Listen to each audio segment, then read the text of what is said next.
Hey, welcome to Socialism for All. This is S4A Livestream number 92, being recorded on April 6, 2023. This is the second stream for the week, and normally we just stream on Wednesday, but I wanted to do some COVID stuff, and it just didn't really fit into the other stream that we did, so this is the spillover stream. I may actually do more Thursday streams for a while until we get more caught up on the COVID stuff because I just don't have it in me right now to do like a 3 day marathon like I did at the end of the year. But there is a lot of COVID stuff to catch up on and to remind people of.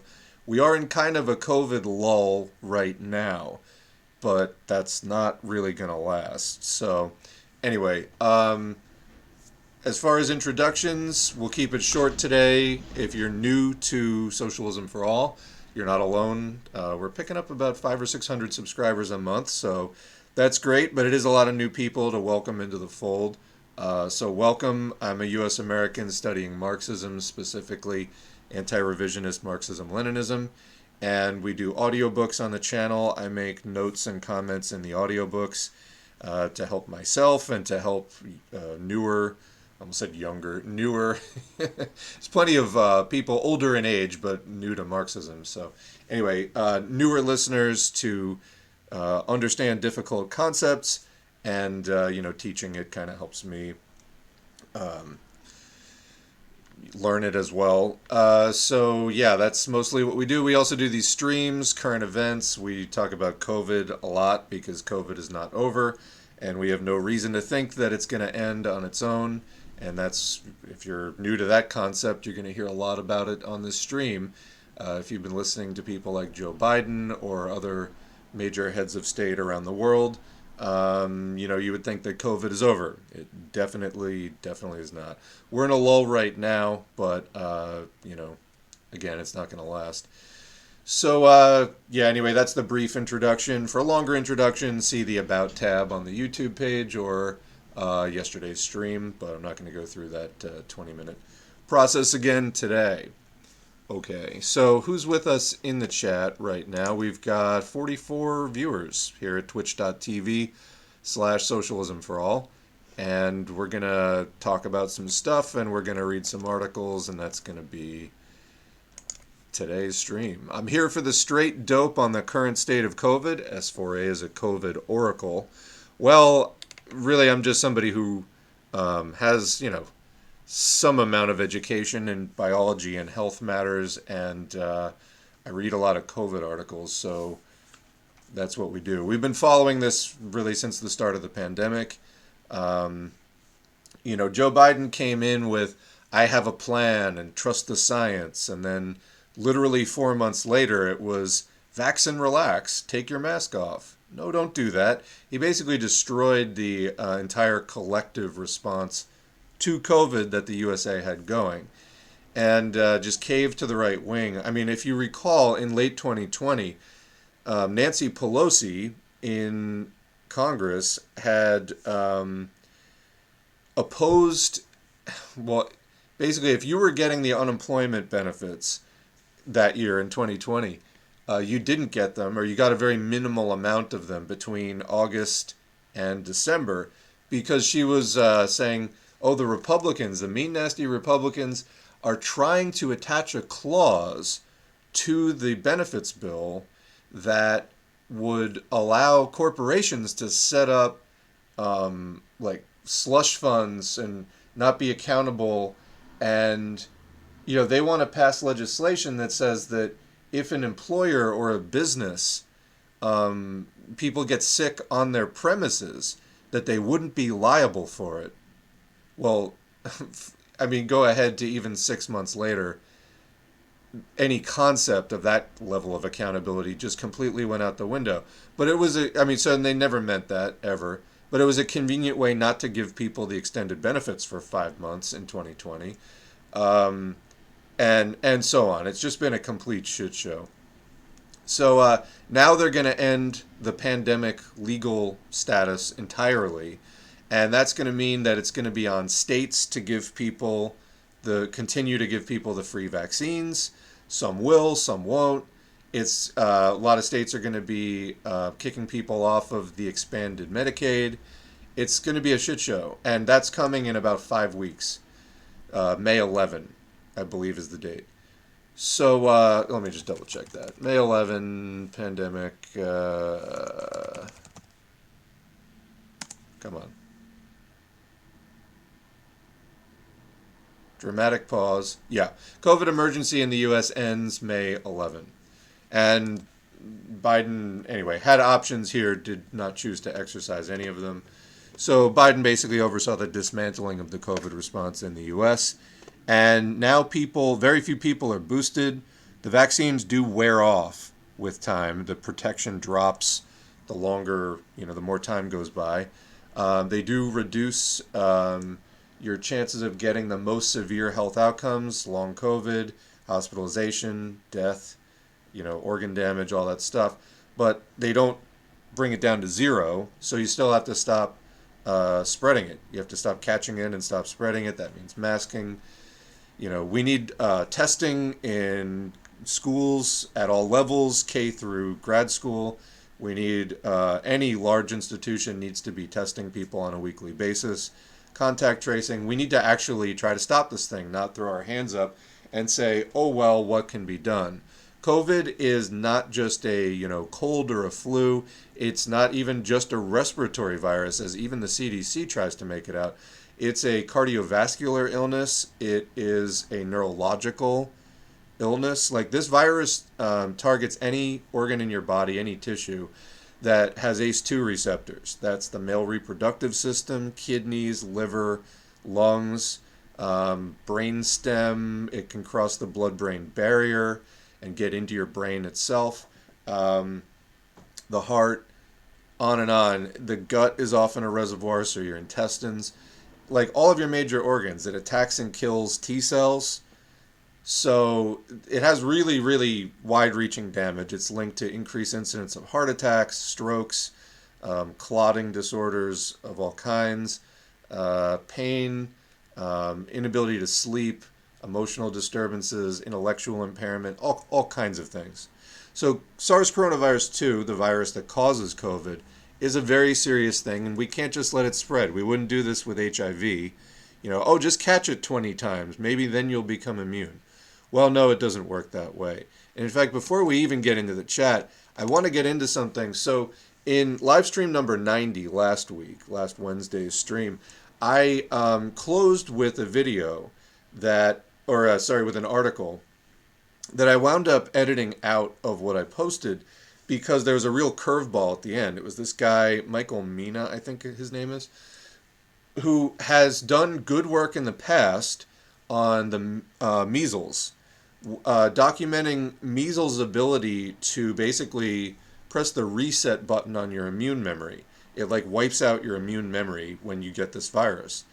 And so viruses can have far-reaching effects in the body beyond the sort of acute symptoms that we usually see, whether it's, fever or pneumonia or those various things that crop up in the first few weeks.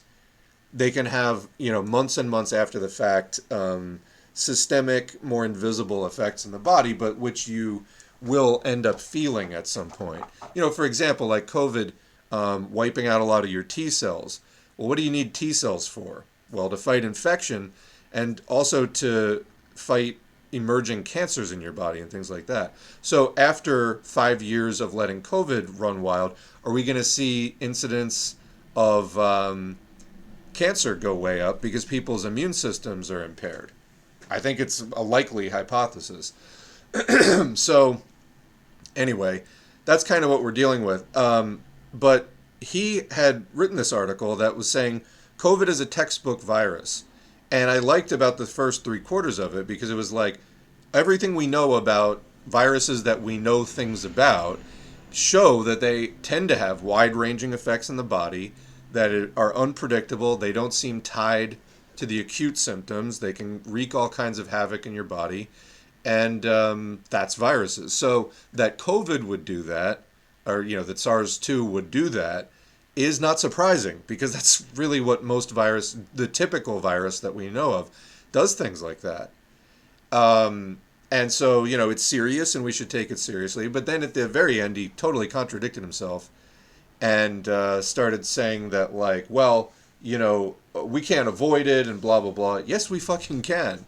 Ventilation, filtration, masking, testing, quarantine, contact tracing. You absolutely do not have to just give into this thing. And, like, after, playing up or acknowledging, accurately, realistically acknowledging how serious SARS-2 is, not just in the acute sense, but the long-term sense, he then was like, well, let's just keep getting infected for 50 years and see what happens. And he was trying to make this other argument that basically said that because it's a novel virus, it's hitting young and old people alike for the first time, which is unlike other viruses which we've co-evolved with, and you get exposed to them as a kid, and then they make you sick when you're a kid. Here's the problem. Our immune systems are not responding to SARS-2 in that way. So you have, and let's get into this here before I even get into anything else. A lot of people were really coming down on this guy, and with good reason, because it was like, wait a minute, you're completely undermining your entire message here. So here is an article. This is from Medical Life Sciences News.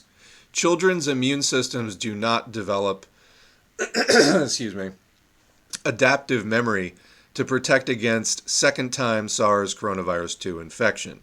What does that mean?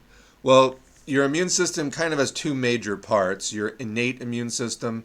This would be things like physical barriers and mucus and that kind of stuff that protects your system from invasion, bacteria, like various microbes that may be hostile pathogens landing on you, and it can kind of keep those out. And it's the sort of like first tier. The adaptive memory is, things deeper down in your immune system. And so this article is talking, this is from January 2023, children's immune systems do not develop adaptive memory once they've been infected to protect against a second infection. So please tell me how people getting infected repeatedly for 50 years is going to just build up immunity when what we know about the virus is our bodies don't respond to it like that. So let's read the article. This is reviewed by Emily Henderson, bachelor's in science. Children have largely avoided severe COVID-19 symptoms because they have a strong initial innate immune system that quickly defeats the virus. So this is like the virus will land in your nose, and that sort of, it gets defeated quickly there. Children tend to have a strong innate immune system. But now, researchers led by scientists at the Garvan Institute of Medical Research have uncovered what this might mean for the immune system. Unlike those of adults, children's immune systems don't remember the virus and don't adapt. So when they're next exposed to SARS coronavirus 2, their body still treats it as a new threat. So, quote, the price that children pay for being so good at getting rid of the virus in the first place is that they don't have the opportunity to develop adaptive memory to protect them the second time that they're exposed to the virus. It's quoting Professor Tri Phan, lead author and head of the Intravital Microscopy and Gene Expression Image Lab, and co-lead of the Precision Immunology program at Garvan. So because children haven't been exposed to many viruses, their immune system is still naive. So naive means lacking experience, and so that's what it is. It's not been challenged by many pathogens yet. And because they don't develop memory T cells, they're at risk of getting sick when they become reinfected. With each new infectious episode as they get older, there's a risk of their T cells becoming exhausted and ineffective, like the T cells in older people. This is why we think it's important to vaccinate children. So anyway, it goes on, but this entire premise of like the children of today, by the time they're 50, like they won't have this problem with COVID, and there's nothing we can do about it, and we just got to let it rip. That is contradicted by the evidence. And let's keep in mind, how many reinfections with COVID can you actually survive? We know that with every reinfection, your risk of serious health complications goes up steadily. So you can see there the number of infections. So number 1, that's your first infection. Then number 2, that's your first reinfection. Then number 3, that's your second reinfection. And so there's been a lot of studies, we've covered some of them here on the channel, of the damaging effects of reinfection. And every time your odds go up of having the worst outcomes. So just getting infected 4, 5, 6, 7, 8 times, by the time you hit the 10th time, are you going to survive it?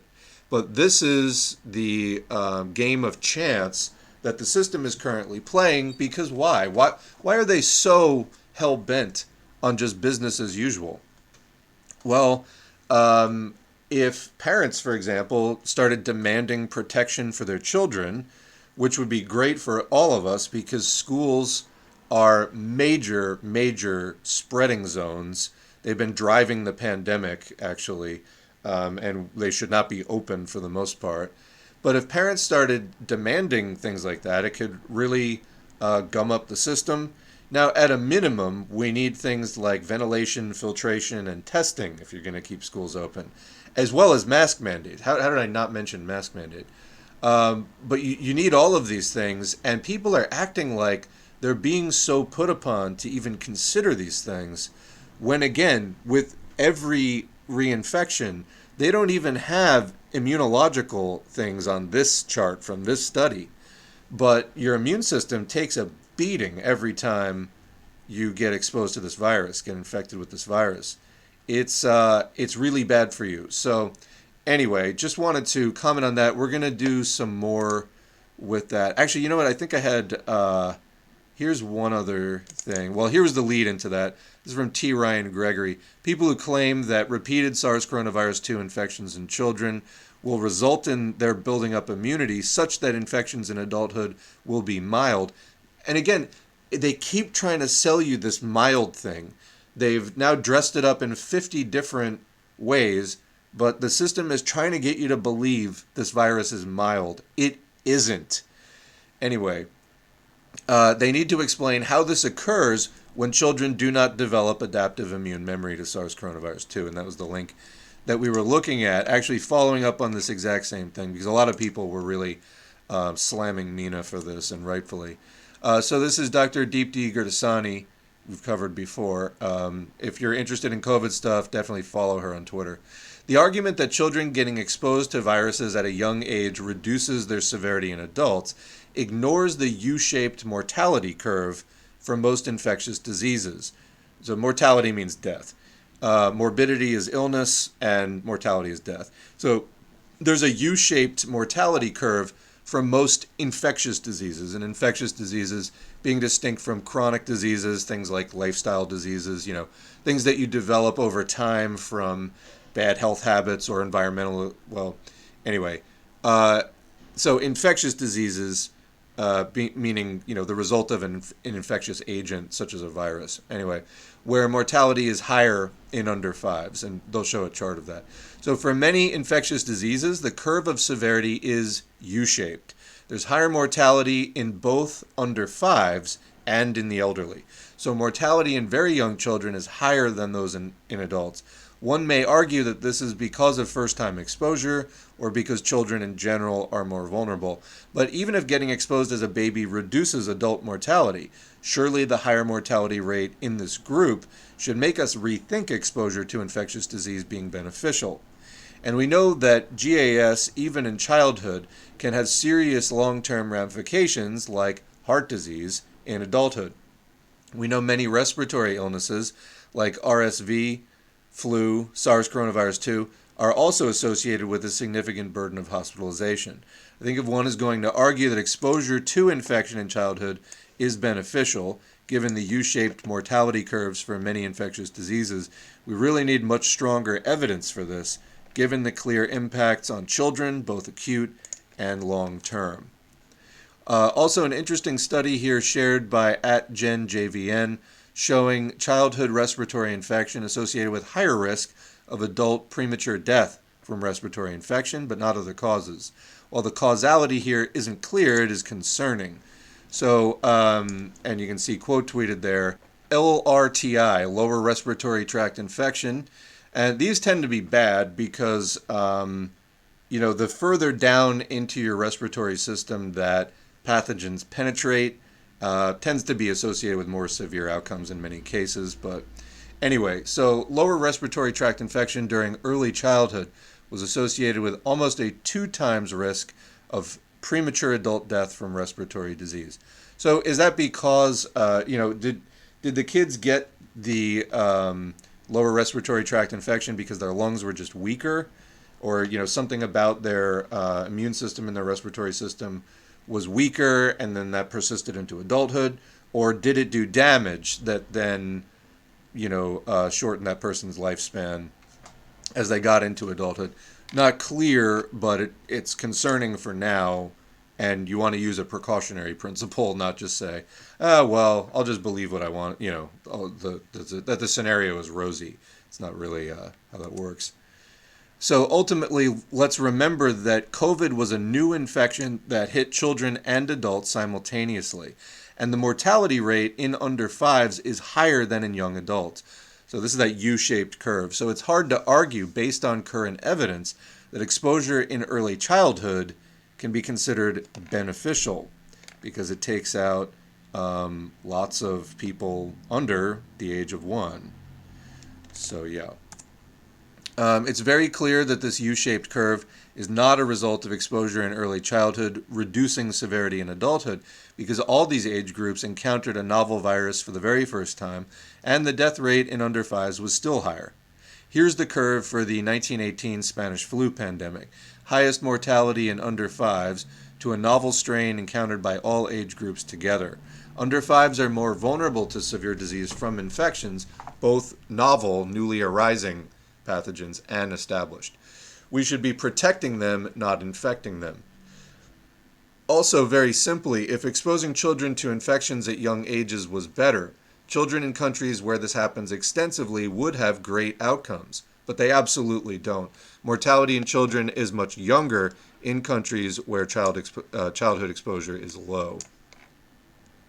I just want to mention, too, just before I forget, the Spanish flu pandemic of 100 years ago. Many people have compared COVID-19 as a worldwide pandemic with a lot of mortality to the Spanish flu. I don't think that that's actually a great comparison. It's similar in that it spread fast and it covered it went global and things like that. But COVID is not the flu. People had at least been exposed to other types of flu, and it's just an entirely different type of virus as far as the tissues that it infects in the body and things. So anyway, just a little pet peeve of mine. But continuing, exposure to infectious disease is lower in more affluent countries because of less crowding, less poverty, better sanitation. We've never argued that that was a bad thing for children. So why, in this specific case, would you argue that? It's no surprise that many arguing for this have never actually considered outcomes in LMICs, and I guess that would be low and middle income countries, or had to deal with the burden of infectious disease in children in, quote, high exposure conditions. You'd never see someone who's seen the impact of this on children arguing, to just let it rip like that. Oh, it's probably good for them, builds character, and all this other kind of stuff. They're trying to ram this disease down our throats, quite literally, so that it doesn't impact quarterly profits, and that's really what it comes down to. All right, that's the wrap-up I wanted to do with that. Let's get into some chat. And, I keep thinking of other things. Want to give a shout-out. Apparently, Marxist Paul and Dankey Kang did a stream, and I just want to say, Dankey Kang is back. If you're not familiar with Dankey Kang, this was actually when I was starting in 2020. I kind of set sort of growth benchmarks. I think Dankey Kang was at 2,700 subscribers at that point, and I was setting different benchmarks as the channel grew, and that 2,700 to 3,000, that was the Dankey Kang benchmark. I enjoyed Dankey Kang's content. There was there was a time where Dankey Kang's channel didn't really produce content for a year because Dankey Kang was in PC USA and they were trying to, they basically kind of like took over the channel for a while. There's videos on that. And so there was like no content made for a year. And then they were posting for a while, and then they had some like personal issues, which they were just talking about in their recent comeback video. Anyway, welcome back. But yeah, so anyway, a lot of love all around there. So thank you for the shout out, and good to see Dankey Kang back, and good to see Marxist Paul continuing to do Marxist Paul things. All right, now for real, let's get into the chat. If I can. There we go. Am I already at the top of the chat, or what's going on here? It's not moving. There we go. I'll tell you, the Twitch chat does odd things sometimes. What else do we have here? Can't even mention COVID in real life where I live without everyone making jokes about me being stuck in 2021 and COVID being over. You know, if you have your phone on you at the time, just pull out Biobot and just say, COVID is not over, here's the wastewater data. I don't know if you're willing to like engage in that level of confrontation, but I find I never get responses after I do that, ever. So I think people are, you know, they want to say you're living in the past, they're living in the delusion of, you know, what's been created by the misinformation put out by the system. All right, I still want to know what's on those floppy disks. After you're done sorting them, I'll need a full file index. It's just so intriguing. You know, it's like mystery time capsule floppy disks.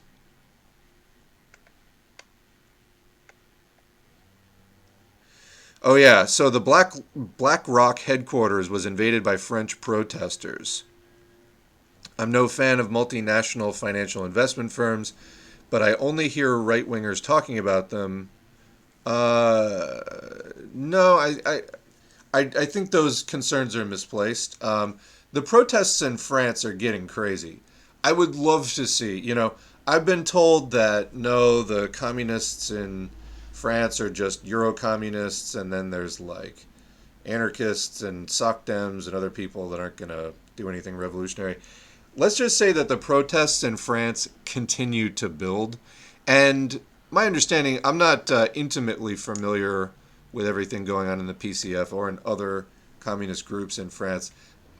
It looks to me like there are things other than Euro-communists in there. But again, I could be wrong.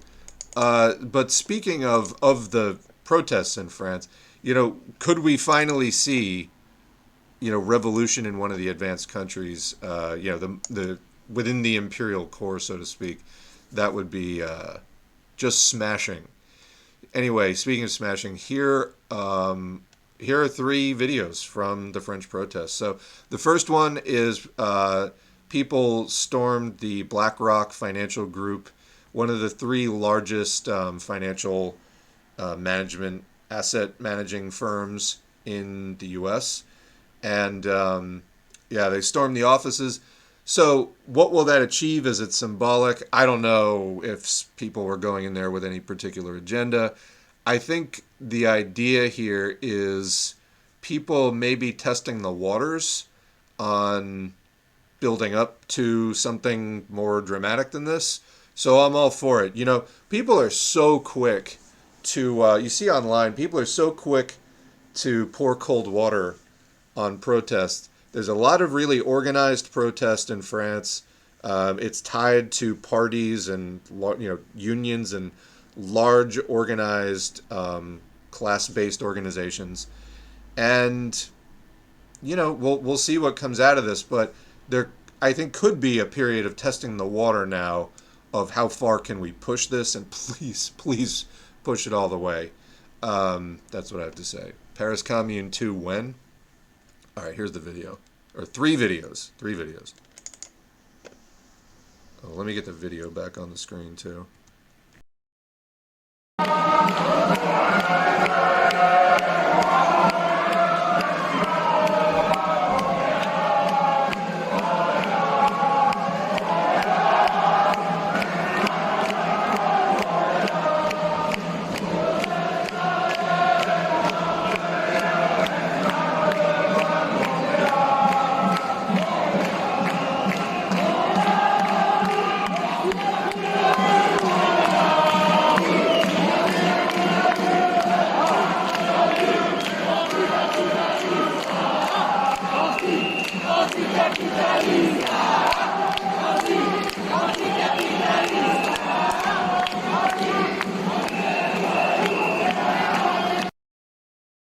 right, so yeah, that was the scene outside BlackRock, and I understand that they did storm the office. But here's some more marching, singing a familiar song. This is in Nice, I believe. Sera le genre humain. C'est la lutte finale contre nous et demain. La terre nationale sera le genre humain. Allez, faites.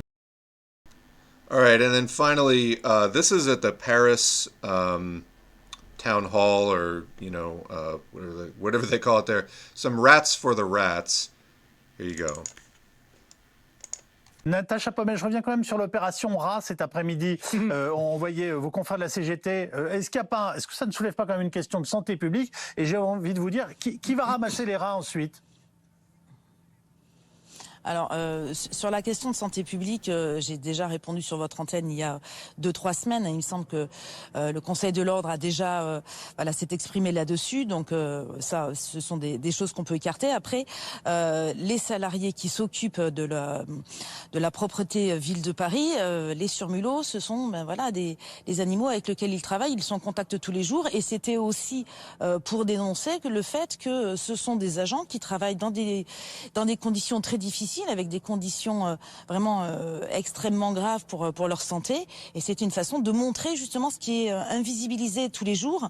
Et donc de dire, voilà, bosser 2 ans de plus dans ces conditions quand on exerce une mission... Okay, so she's talking about how this is an extremely serious situation for health and whatever. Those are dead rats that they're dumping at the government building. So we've already been through the phase of they were dumping garbage there. So this is obviously an escalation from that. Personally, I'd like to just see it continue to escalate. Down with capitalism, what can you say? So, all right, that's about the end of that clip. So, we were talking yesterday about updates from France. There's a couple right there.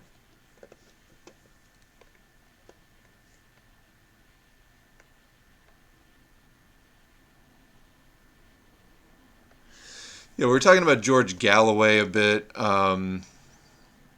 He's kind of a joke. Yeah, I remember George Galloway coming to prominence in the Bush-Cheney years.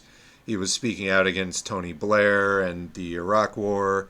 He is a public face of Workers' Party of Britain, and kind of reactionary, and I don't even know, but kind of a joke too. He was on Big Brother, wasn't he? Galloway, Big Brother. Yeah, it was like he had this sort of semi-dignified career in the 2000s of like being this opponent of the Iraq War, and then he starts doing reality TV shows, and almost like, it's an attempt to discredit the causes he was associated with. Like, see, this guy's just really a clown or whatever. I don't know.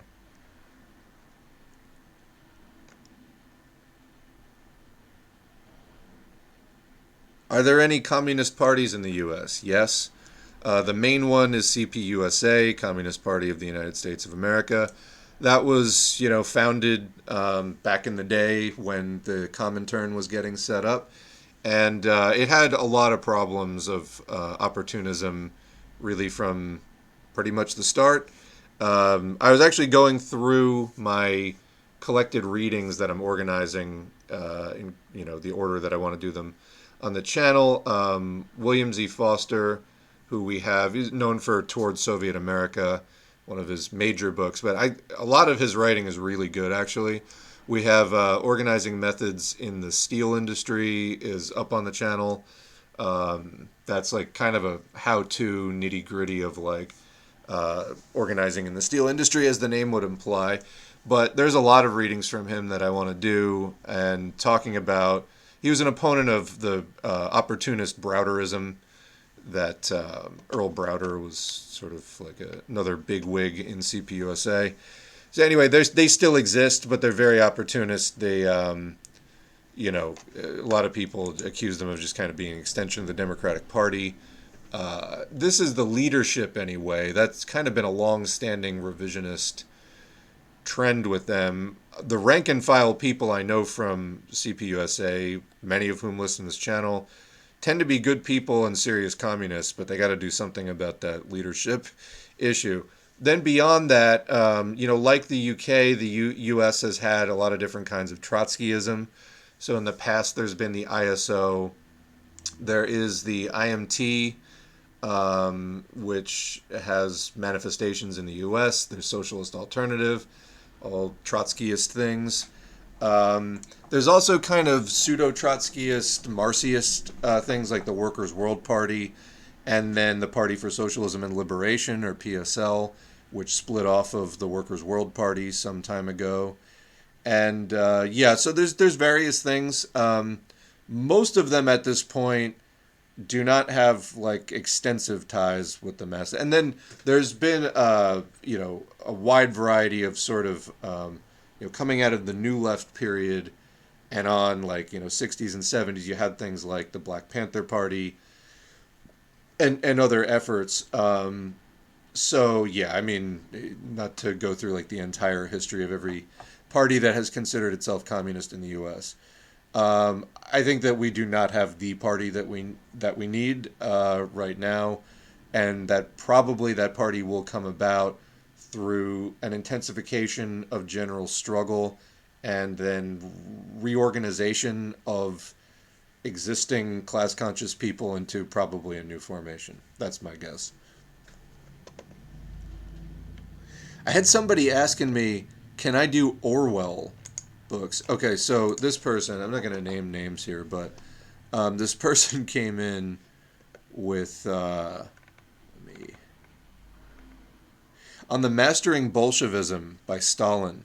The comment was just Big Brother versus Goldstein. What do you mean by that? And then they came in, could you do pieces by Orwell? We're on a slightly different wavelength here, but...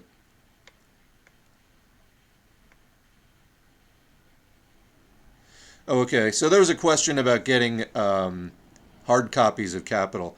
I don't really get hard copies of any of this. I just go for the digital because there's so much of it. I would run out of bookshelf space in no time. I use, Marxist Internet Archive or marxtomao.com or other sources. You can get books and PDFs online.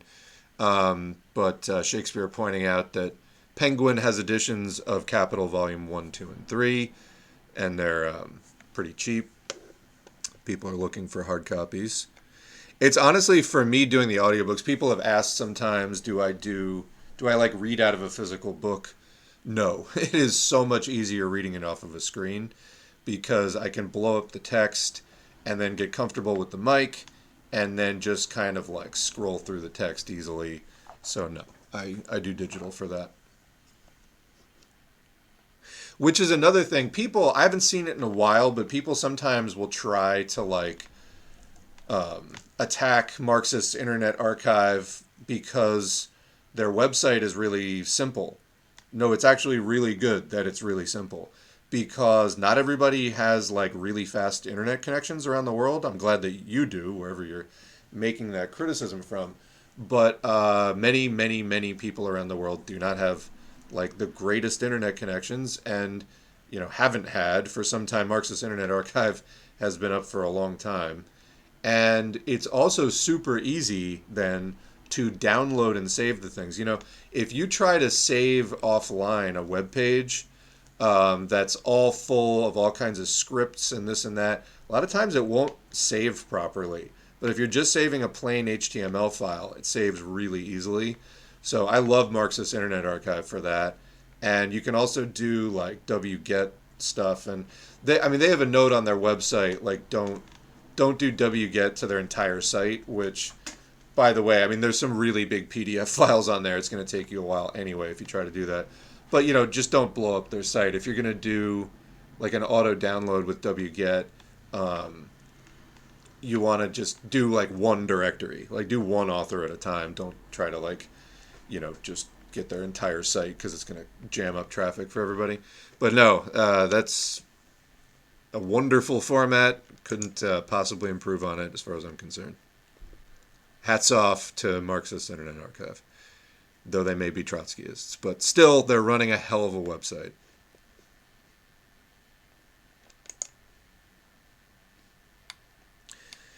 These people think that by changing the names of things, they've changed their essential character, literally exactly what they're doing with the pandemic. You can't declare an emergency over. The emergency dictates when it is over. Yeah. Yeah, it's like there's a meme somewhere. Let me see if I have it. Of like the school being on fire, and they're like, hey, I'm so glad that we got the kids out. And then it just like a panel or two passes, and they're like, well, guess we better send them back in yet. They're like, no, the fire's still going. It's like, yeah, but we can't keep the kids out here forever. That's pretty much what's happening. There was that other article we covered like a year ago. It was January 2022, which was, let me get this thing. What was the name of it? I read it either in a stream or something. Yeah, that's what it was. It was written in January 2022, and then I read it in a later stream. It was like, we must send children into the viper's nest or something like that. And it was just about, a satire of like sending the kids back into schools. I can't find the thing. Somebody in the chat must know what I'm talking about. It's like, we must send the children back into the Cobra's pit. It's just costing too much money to keep them out, besides like snake bites, build your immune system and whatever else.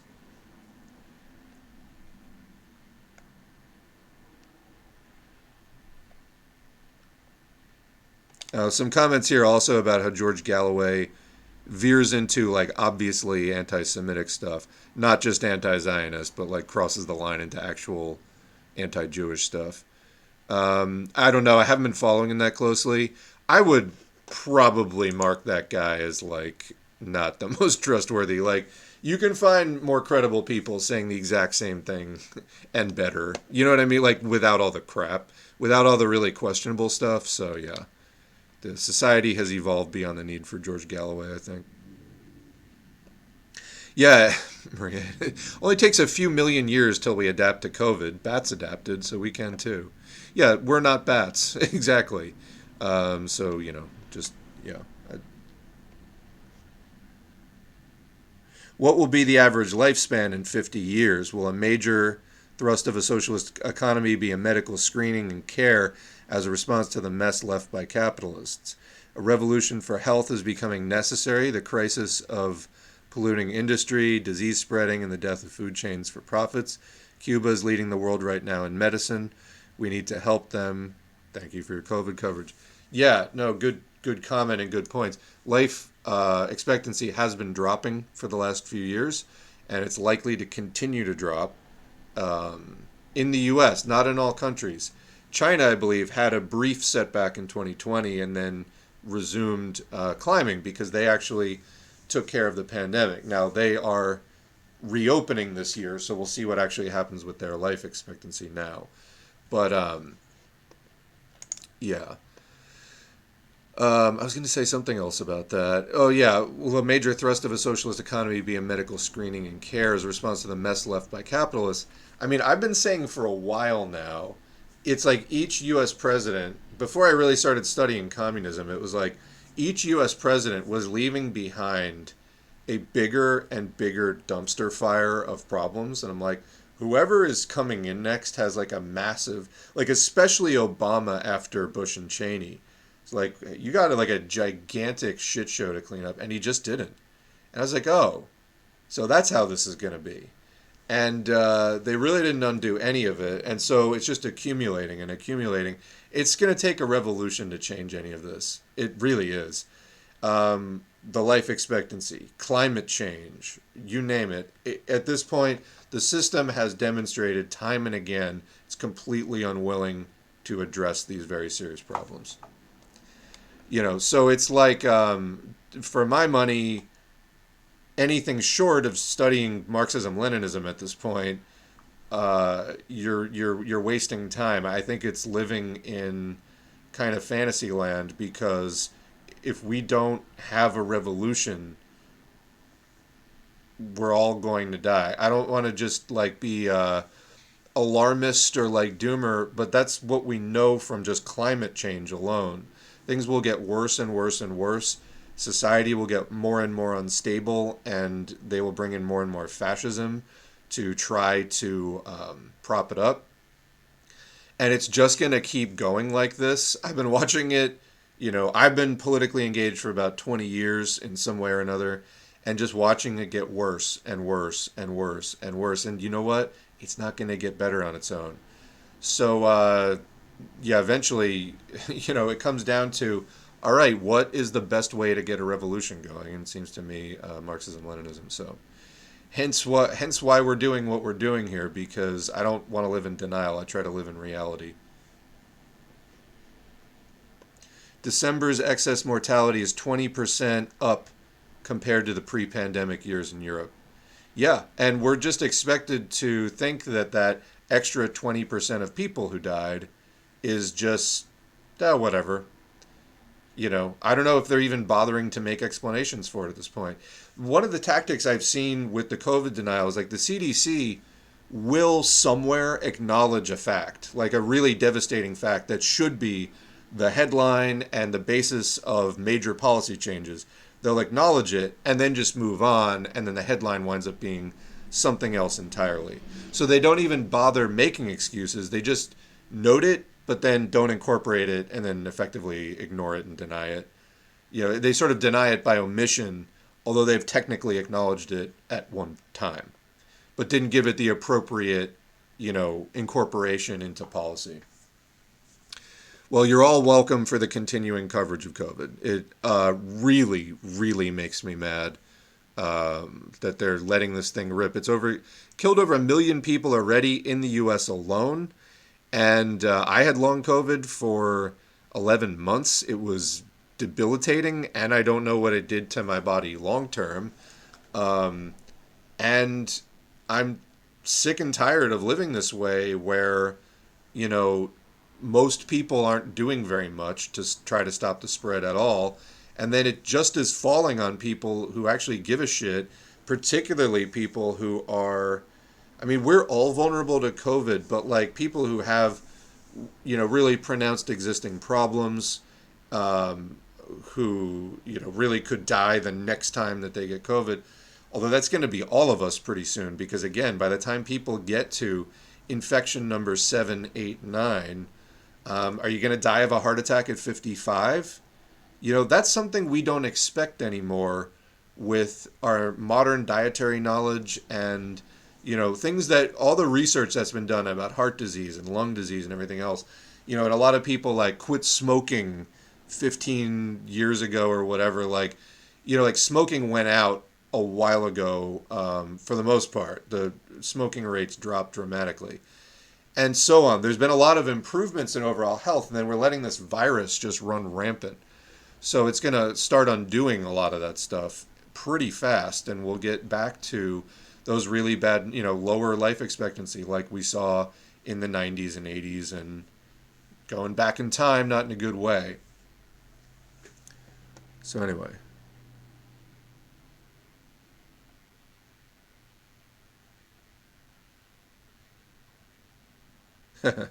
Yeah, I think we're talking about the Galloway anti-Semitism. Galloway is just not the full ticket. Trilby wearing trad left weirdo, and it wouldn't surprise me if he's an anti-Semite. There you go. So that seems to be the common impression there. Welcome to your first time watching an S4A live stream. You're involved. You're involved in a stream. There you go.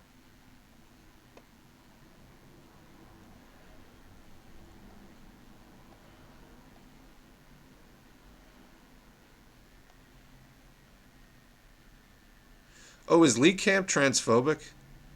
That's too bad. He's still associating with Jimmy Dore, isn't he?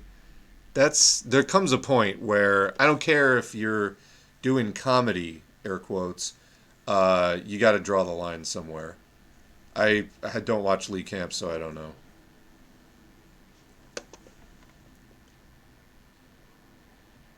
Yeah, hadn't heard of Dankey Kang. I mean, like I said, there were long pauses in Dankey Kang streaming. Um, yeah.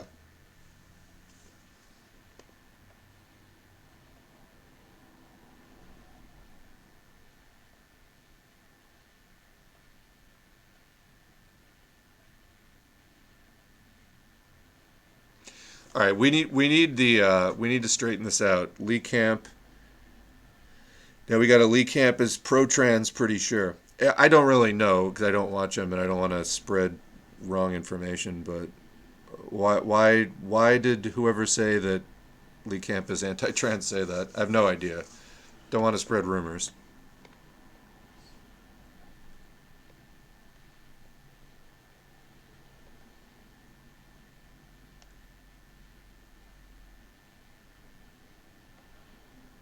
If France were to have a communist revolution, it would literally change everything in Europe since other countries have so much discontent and rising class consciousness too.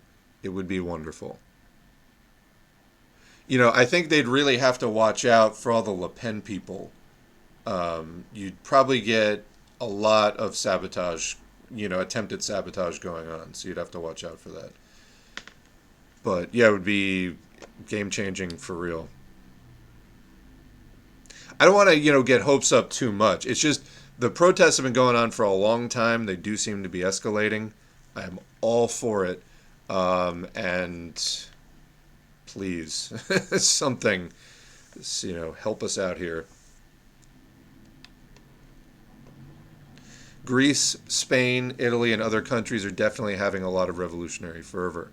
I mean, there were these sort of botched attempts after 2008 to get left-wing things going in Greece and so on.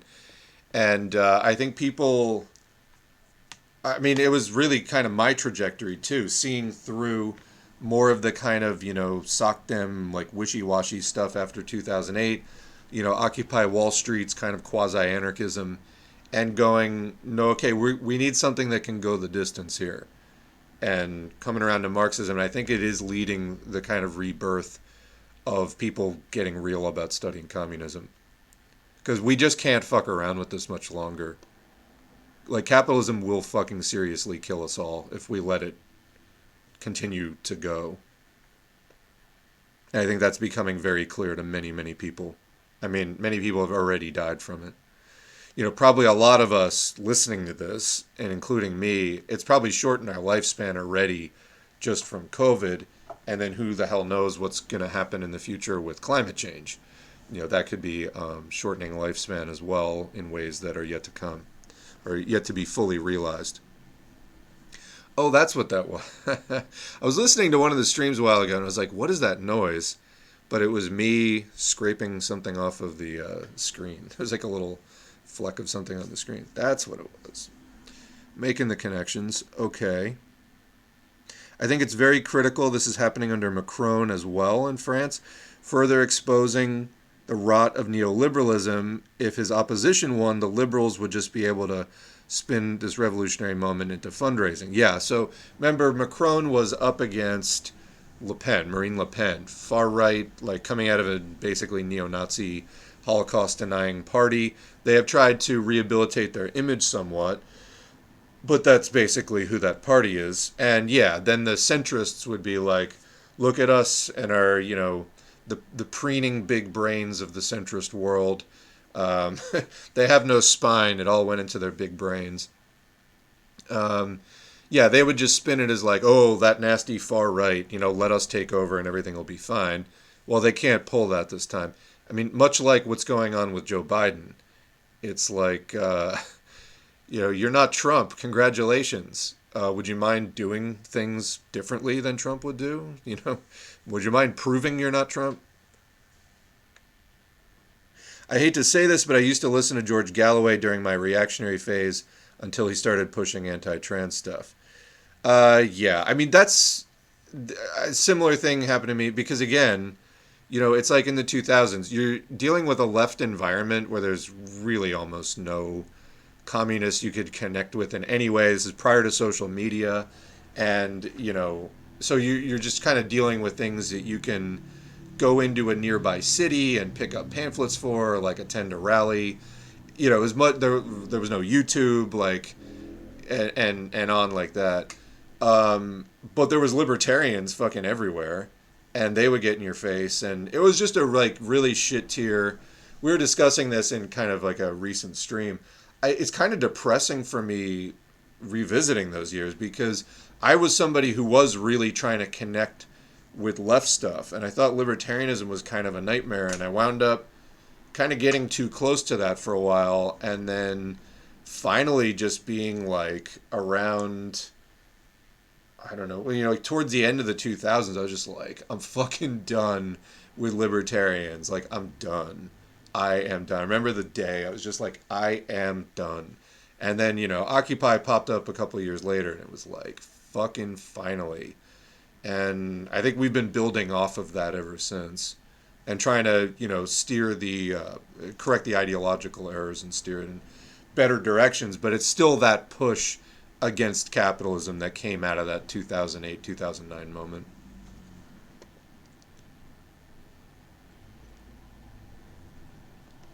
Yeah, also, so revolution in France. France still dominating much of Africa. So people who aren't aware, France as a colonial power had its hand in a lot of Africa. And there's still a lot of financial domination, and, you know, that would be impacted by any kind of, you know, major left-wing political change in France. That was sufficiently left-wing anyway, you know, left-wing to the point of actually abolishing private property, like all the kind of things that we'd be looking for. You would see a major, you know, new round of dealing and restitution, I think, towards Africa from a communist France.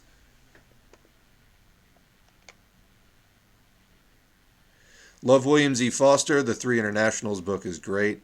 I really look forward to reading a lot of that. It's good.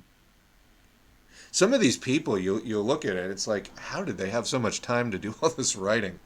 But then again, there was no YouTube then. So they, A, weren't watching cat videos, and B, rather than doing a stream like this, they were writing it down. So I guess that's how. But Lenin especially, I'm like, my God. I stumbled onto like a Lenin book recently. It was just like, I haven't even heard of this one. You know, he wrote a book. What was it? I mean, it was a shorter one, but let's see. What was the name of that one? It was a caricature of Marxism and imperialist economism. I mean, these are themes that are explored in various Lenin's works, but I was just like, how is there like a whole mini book I just haven't heard of? Anyway, we'll be doing that one as well. I put it into the rotation. Greece has been on the edge of revolution since the end of World War II. Yeah, so there was Operation Chaos. Let's just believe that was the name. Greece. This was a CIA operation. I feel like something in my brain is telling me Bill Clinton had some involvement with this. Let's see. Well, there's Operation Chaos as a domestic operation. What am I thinking of then?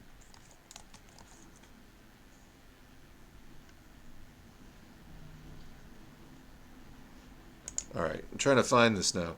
So there's Operation Chaos, CIA spying on people in the U.S. But also, what am I thinking of then? So let's see. CIA, Greek Civil War. I don't know if Maria... probably by the time I get to your comment, it's going to be like stale, but I appreciate your input anyway. I'm talking about...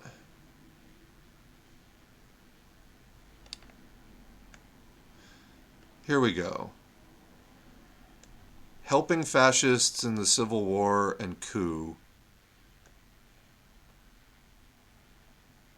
Do you know that the CIA has a copy of Killing Hope as a PDF on their website? That's just freaking bizarre. That's a book by William Blum that is all about the CIA's interventions and dirty tricks around the world. Anyway. But yeah, CIA involvement on behalf of the right-wing in Greece. There's a whole history there. Apparently not thinking of the right keywords for it right now. French Revolution would also have Cuba and Vietnam.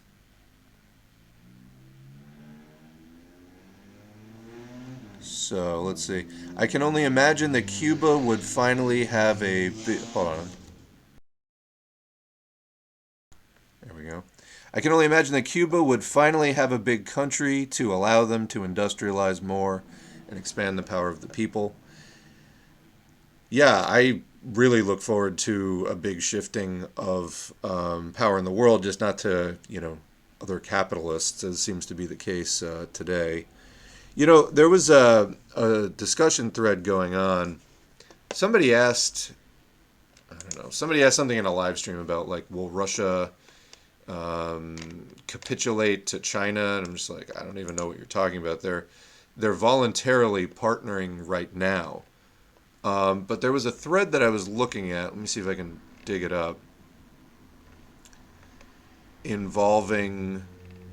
Oh, it was about Macron in France, speaking of France. Macron meeting with Xi Jinping to try to persuade China to, stop the war in Ukraine or something. The thing is, actually, my understanding at this point is Chinese capital is going to benefit from Russia's self-sabotage and self-destruction because, as we know, Western capital started a boycott and they started pulling out a variety of pretty big chains and companies and even manufacturing and things like that out of Russia, leaving kind of a vacuum behind. Chinese capital is poised to move into that vacuum now. That was something that the partnership, last week, was aimed at discussing. So with Chinese capital poised to, move into Russia in a big way, in that sense, China would be benefiting from the situation that Russia's getting itself into and probably doesn't want to see an end to that, which could result in the Western companies possibly moving back into Russia, then competing with Chinese capital.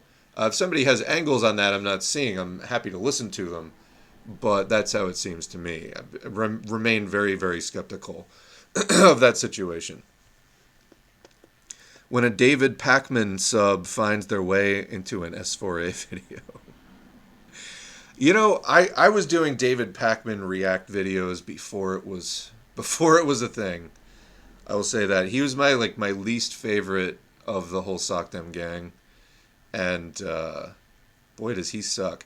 I almost enjoyed doing David Pacman reaction videos because he's so horribly bad at what he does. He's really bad at it. I don't know. There's just something about him. It's one of those truly I love to hate him kind of things. He's just he has bad politics, and it's just satisfying, attacking him for it. So anyway. Okay, so perspective from a Greek communist that the KKE back in the day made mistakes that led to a more or less hopeless civil war. And now, are you talking about in the 40s?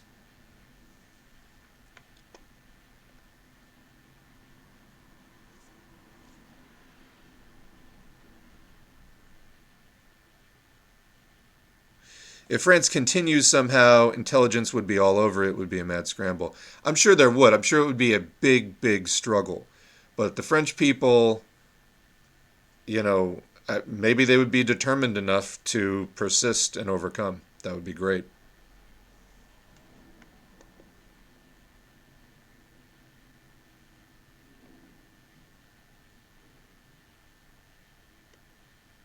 JavaScript on websites is convenient for creating a fancy display, but makes it fundamentally more vulnerable to quite a few types of attacks. Another virtue of a simpler website. Talking about Marxist Internet Archive. Yeah.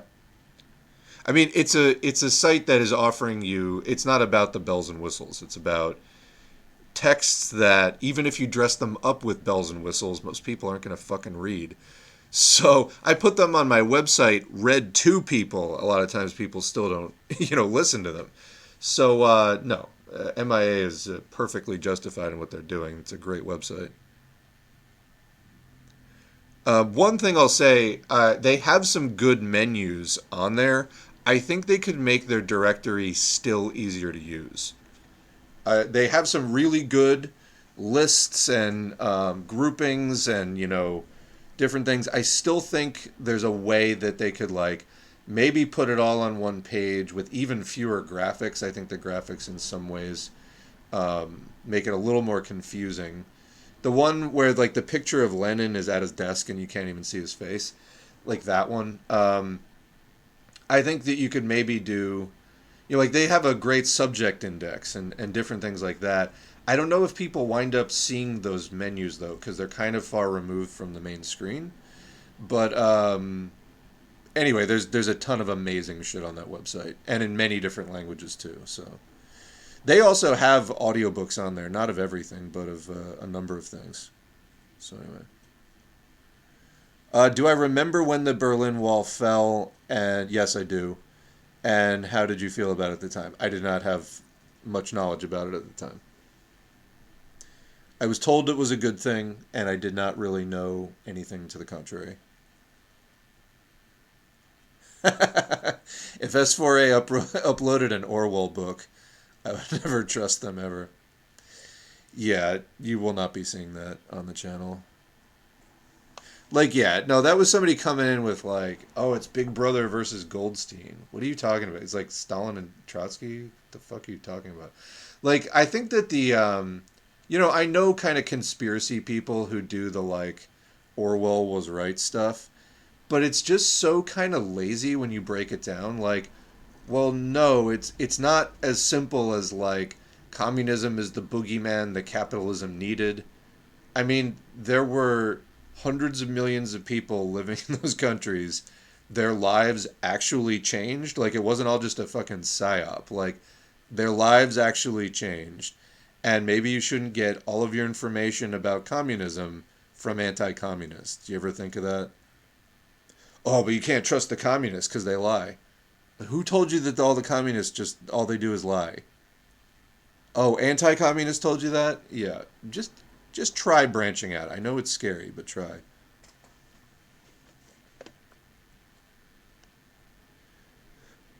Did all of the U.S. think that East Germany was as bad as Nazi Germany, or is that just Cold War propaganda? Seems the U.S. is way more united in hating East... yeah.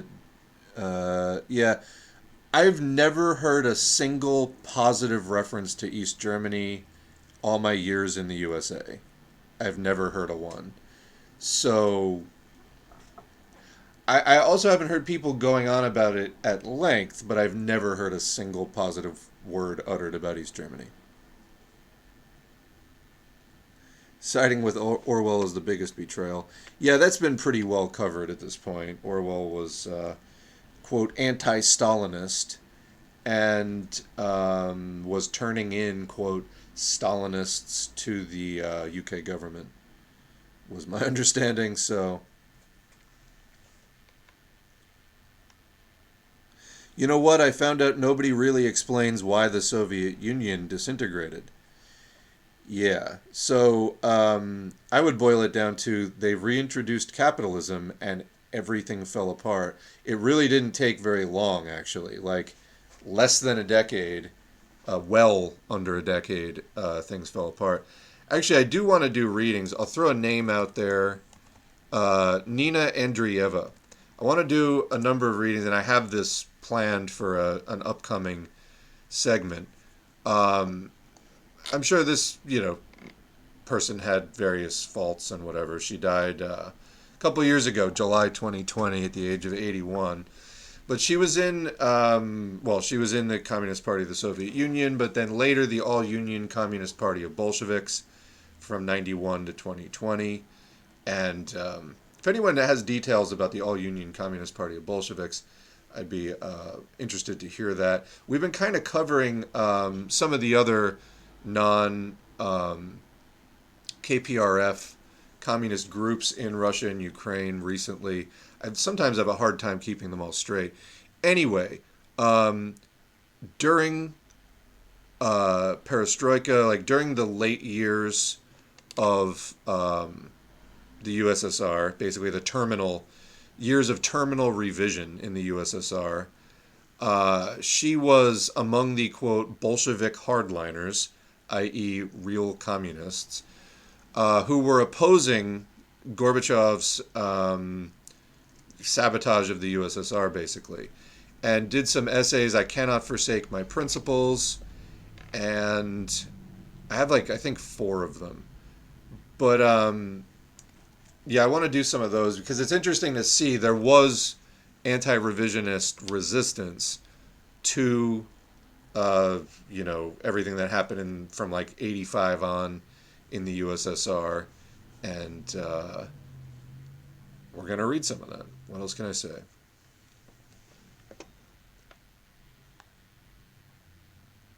Literally after World War II was over and the LGBTQIA plus people were let out of the concentration camps, West Germany re-imprisoned them because it was still a crime in West Germany. There's too much anti-GDR propaganda. Yeah, like you'll hear Americans, U.S. Americans make, you know, remarks here and there about the Stasi or whatever.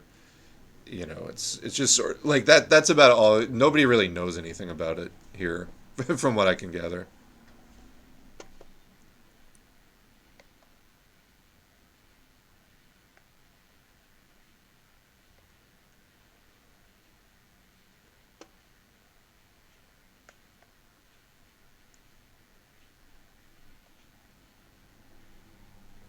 Don't slander the GDR. Those were the best 5 years of my life.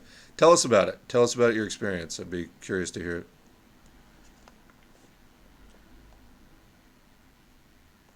We literally visited a supposed concentration camp in East Berlin, and the guy that was showing us the place was a prisoner.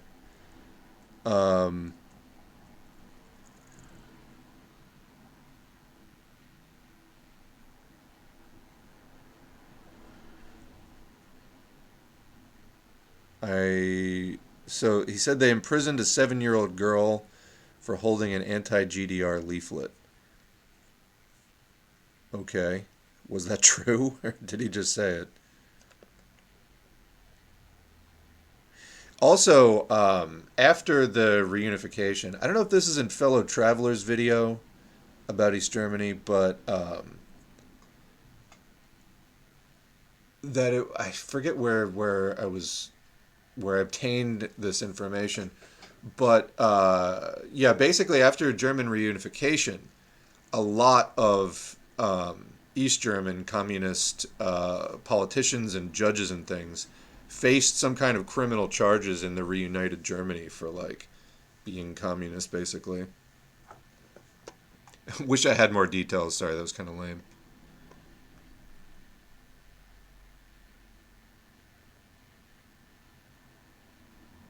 An international Marxist-Leninist party or organization would help significantly. Yes, I agree. In fact, you know, what I am, people are looking for some kind of like Marxist club or something like that to study with right now. You know, I recommend check out Politsturm. They are international, and I like a lot of the materials that they're putting out.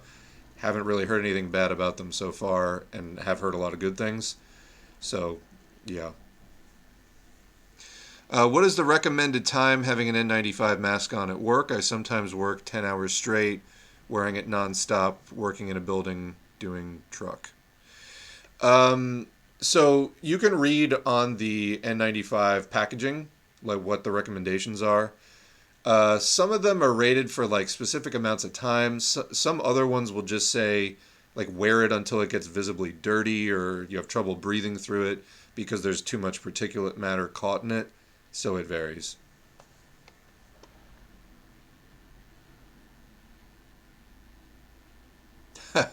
So this is back in the East Berlin guy. The guy said that they offered him to spy on his friends to not get a sentence, but he declined. Then he said we should all read Orwell. Okay. First responders get paid minimum wage. Yeah, people might be shocked to learn what EMTs, emergency medical personnel, get like actually paid, it's pitifully low. And I mean, you need you need a fair amount of training for that too. So yeah, you have to go to school for it and everything, and then you get paid like dismal money. And it's a job that has a good chance of giving you PTSD. You're dealing with, you're walking into like incredibly stressful situations and just horrifying situations like day in, day out.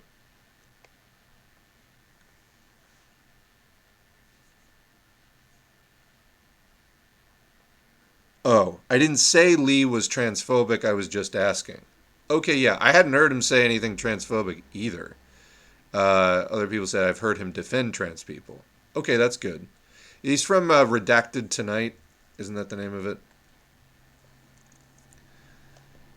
Lee Camp and Graham Elwood are pretty base for non-Marxists. Yeah, they gotta draw sharper lines though, like with the Jimmy Dore shit and stuff like that. There's only so long you can let that drag on for, you know?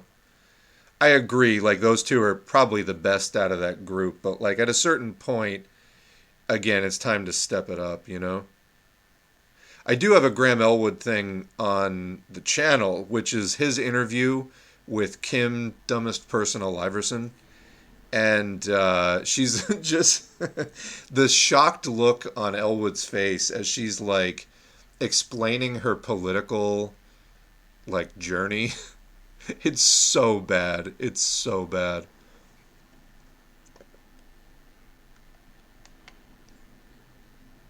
Oh, okay. I was mistaken. Someone was referring to George Galloway, not Lee Camp. All right. Well, I'm not going to be able to edit all this out because it's really sprinkled throughout, but just to be clear, this person was... Okay, let's be careful about how we say things then.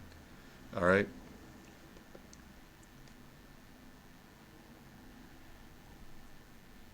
The most disappointing thing about the pandemic, parents not caring about their children. Whoever I tried to warn about COVID effects actually cared only about not losing their vacations. Yeah, it's bad. Boy, am I way behind the chat today. We really have COVID stuff to get to. I probably lost 20 or 10 to 20 years off my life due to no medical access. You may not be wrong. Also, people who have serious mental illness are have much lower lifespans or life expectancy as well. That's due to a combination of factors. But yeah, I mean, these are real problems we could be addressing as a society and just are not.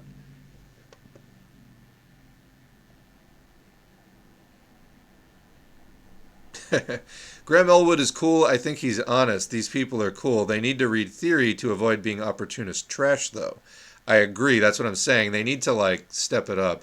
You know, they've been winging it for long enough. Now you need to get serious. Graham has said he wants to be a crypto millionaire in order to beat back climate change. Like, now that is what I expect out of that sort of green libertarian overlap space. That is exactly what I expect. You gotta learn Marxism. You just have to learn Marxism. Because otherwise you wind up like that. To clarify my comments on N95, how long is it recommended to wear an N95 mask while working inside until I need a break and go outside and take it off? Yeah, I don't know that there is a specific limit to that actually. Like you can check your O2 levels if you get like an oxygen monitor. Um, as long as that's fine, you should be fine for as long as your mask doesn't fill up with dirt or whatever.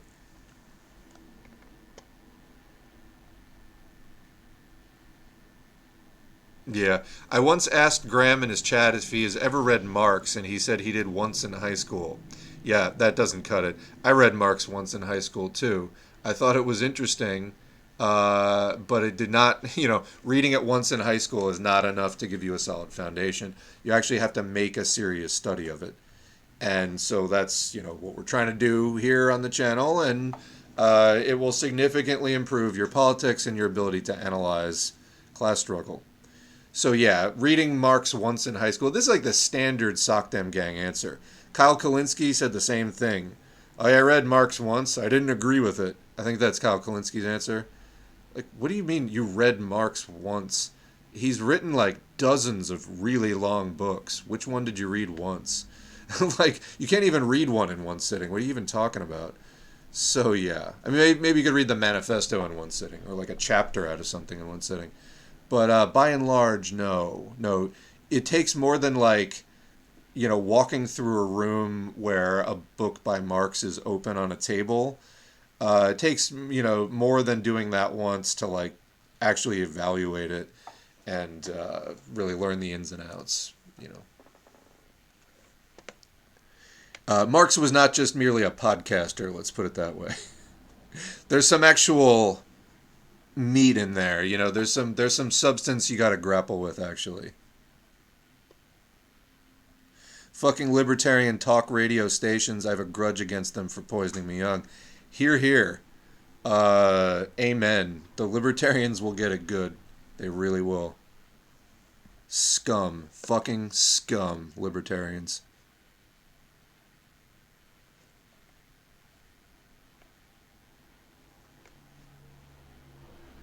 Saw a picket of people who say that the cost of living crisis is due to coronavirus preventative measures being taken, e.g. lockdowns. I think their logic is people sat at home buying stuff online has caused rampant inflation. What do you say to that? No. First of all, a lot of these companies are having record profits, and they just use whatever cover for their price gouging that they can use and get away with.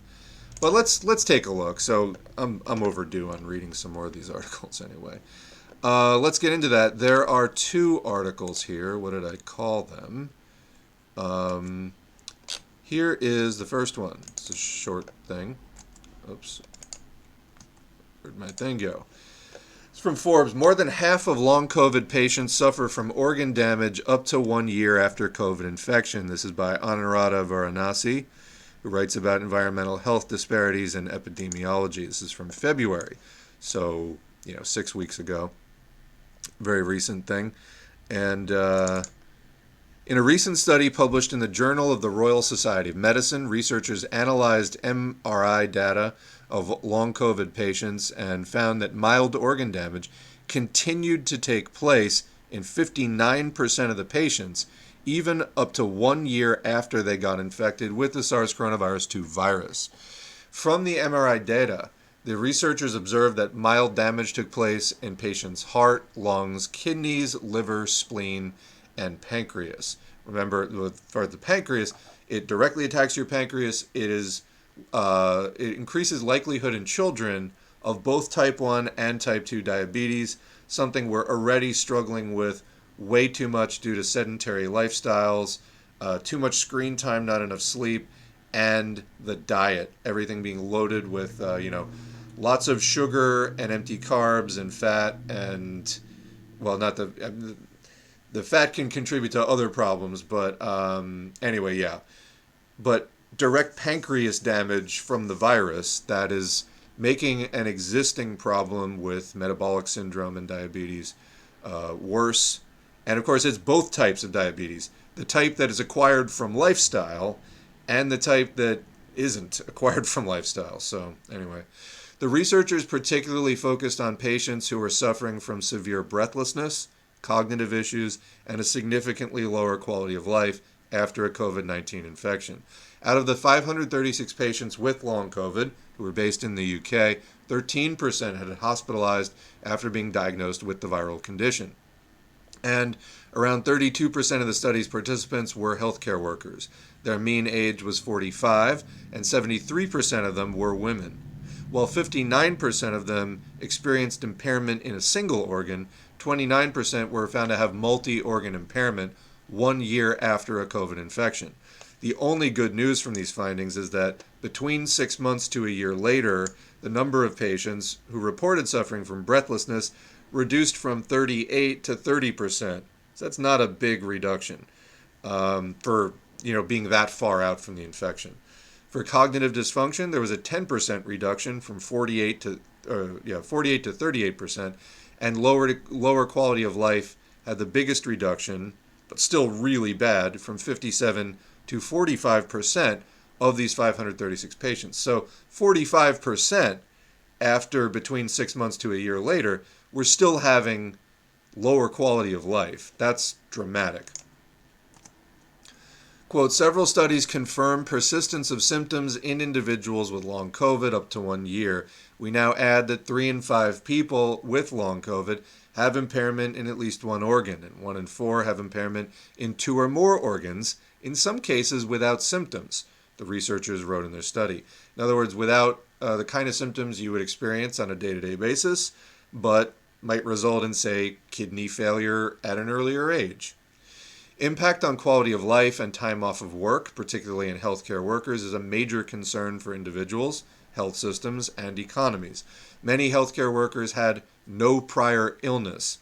The scale of long COVID burden necessitates action to develop, evaluate, and implement evidence-based investigation, treatment, and rehabilitation. Last screen. The researchers further added, in the UK and other countries, long COVID carries a high burden of investigations and healthcare utilization across specialties. So high burden of healthcare utilization, what does that mean? It means that people who get long COVID wind up requiring a huge amount of medical services, okay? Because it's a wide-ranging, really quality of life impacting condition.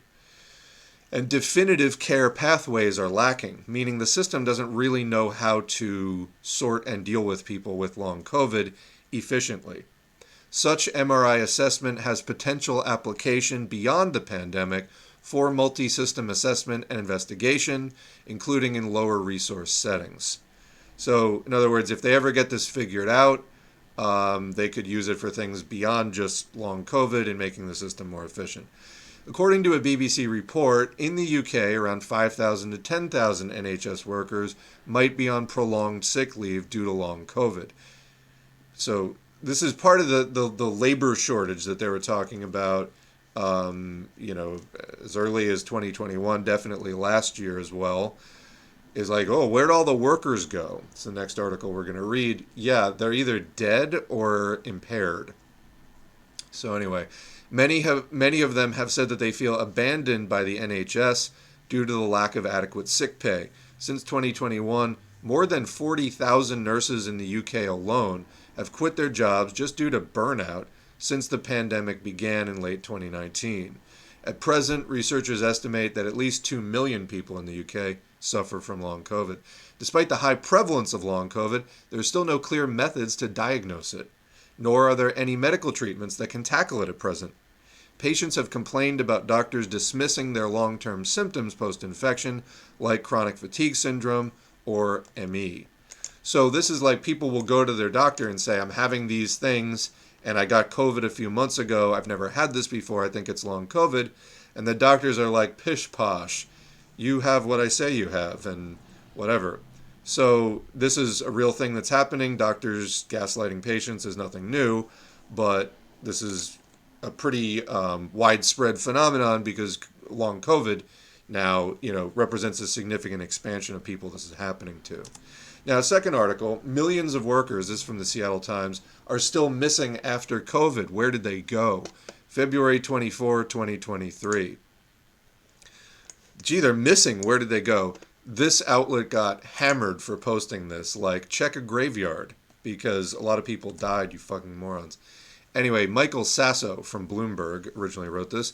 Millions of workers are still missing from the U.S. labor force 3 years after COVID-19 surfaced. And economists are scratching their heads as to how big the gap actually is and where all these people went. That's such a mystery. One estimate found at least 2.1 million workers who retired earlier than expected. Now, let me add there, we've covered things here about people who got forced into retirement early. They didn't want to retire. There's a lot of problems associated with retirement when you aren't set up to retire. People just kind of fall apart effectively. But there were people who got driven into retirement early because their long COVID was so bad they couldn't go back to work. So, I mean, I think that's probably a significant portion of the 2.1 million people in the last 3 years who retired earlier than expected. Another calculated a shortfall of 2 million immigrants at the height of the pandemic. These immigrants that are constantly getting demonized, yet the U.S. economy relies on exploiting them, usually in a kind of tiered system, which weakens the overall labor movement. You know, the labor movement is only as strong as it is unified. And when you have a lot of people who are undocumented and therefore at various legal disadvantages, you know, they can be subjected to a lot worse conditions and they can't speak up. So this is something that employers try to exploit, and it's the same people who want to keep illegal immigration, you know, heavily criminalized, because people are still going to immigrate and come here to work, and they know it, and they know that it means lower labor costs for them to keep people so vulnerable. And again, then they can play different segments of the workforce against each other. We need to be united internationally in our labor unions, and we need to oppose all of that stuff. Anyway, continuing. Other research pointed to 1 million or more people out of work because of long COVID. So, I mean, yeah, that's a lot. There's not even an agreement on the overall size of the whole, i.e. how many more Americans would be working in 2023 had it not been for the pandemic. That's a problem because officials of the Federal Reserve need to know if U.S. Americans are temporarily or permanently out of the labor force so that they can set monetary policy. Those poor monetary policymakers, said Anna Wong, chief U.S. economist at Bloomberg Economics. Quote, "It's a very confusing picture. We don't even have good facts to work with." With the jobless rate at a 53-year low and more employees on payrolls now than were before the pandemic, how can workers truly be missing? The labor force is the sum of employed and unemployed people, and some researchers point to an estimate made by Fed economists of how big it should be based on population trends. Assuming that people kept working at pre-pandemic rates, they projected a labor force of 168 million people by the end of 2022. In reality, the figure was around 165 million, arriving at a shortfall of roughly 3 million. Things got even muddier earlier this month when the Labor Department revised its December count of non-farm payrolls by more than 800,000 additional workers. So that 3 million person hole in the labor force actually may be a third smaller. What gives? Economists acknowledge that data about what motivates workers to drop out is hard to come by, and that trends underpinning their research, like a drop in immigration, have changed over the pandemic's course. Finally, some workers may be counted more than once, like baby boomers who retired because of long COVID. The labor force participation rate, the share of the population that is working or looking for work, stands at 62.4%, stubbornly below its pre-COVID level of 63.3%. Had the average rate preceding the pandemic held, the labor force would have had 1.1 million more people in 2022, according to an outlook published by the Congressional Budget Office this month. I mean, so, okay, you're looking for 1.1 million people. I feel like that's not hard to account for that between just long COVID and people dying, but okay. Several economists, though, have competing theories about how many missing workers there are and where they went. Didem Tuzman, a senior economist at the Kansas City Fed, calculated in a report last October that there would be 2.4 million more people in the labor force had participation rates not slipped during the pandemic. Most of the missing workers are older Americans, she noted. Well, you know, who gets hit the hardest by COVID? While many older workers initially left the pandemic workforce out of health concerns, others chose to hang their hats for good. Fed Chair Jerome Powell has cited research by the central bank's economists that show, quote, excess retirements account for more than 2 million of the missing workers. But that hasn't been updated per the Labor Department's revision. So the Fed estimates that excess retirements are 2 million people. So in other words, older people near retirement age, again, exactly the kind of people you'd expect to get hit bad by COVID, are, you know, retired to the tune of about 2 million more than usual. A higher than average number of deaths in recent years, mainly from COVID-19, accounts for around 400,000 of the labor force shortfall, according to the Fed. The pandemic killed many more people, about 1.1 million, or has so far killed many more people, because that has not stopped, about 1.1 million but the majority were older and more likely to already be retired out of the workforce. Harvard University economist Raj Chetty and his colleagues tracked another category of missing workers in a recent paper: low-wage service workers who were displaced from their jobs early in the pandemic and then never came back. That's illustrated best by payrolls in sectors like leisure and hospitality and restaurants that still lag behind their pre-COVID levels. The researchers zeroed in on affluent areas in big cities like New York, where office staff stopped getting haircuts and eating out because they were working from home. Those neighborhoods are the most likely to still be missing low-income workers today. Elsewhere, University of California, Davis economists found that immigration slowed to a trickle during lockdowns. This led to 2 million fewer working-age immigrants in the U.S. by 2021 than if the historic trend had continued. While that could have made up a big chunk of missing workers at the height of the pandemic, immigration has since picked up and likely plays a smaller role in America's worker shortage today, Davis professor Giovanni Perry said. Last screen. Finally, Americans suffering from long COVID are an underappreciated culprit in the missing worker mystery, according to Katie Bach, a non-resident fellow at the Brookings Institution. Last August, she estimated that long COVID reduced the U.S. labor force by the equivalent of 1.6 million people, when accounting for those who either worked fewer hours, so went from full-time to part-time, or left entirely. That's probably down now to somewhere in the range of 500,000 to 1 million. Bach said, quote, "I don't have my boxing gloves on and I won't say that anyone is wrong," said Michael Stepner, an assistant economics professor at the University of Toronto who co-wrote the paper with Chetty. "We all want a simple one-line explanation, but I think this is a puzzle that has many pieces." Well, we've been covering this, again, since last year. There have been articles and studies about how long COVID is driving, a lot of the unfilled jobs, so that's not a new thing. While we're in here, let's just get to a couple of other things. Actually, you know what? Let's not. I'll do it in a big sweep at the end. But anyway, I know that doesn't directly answer the question, but let's get back into the chat and see what else we can flesh out from the discussion.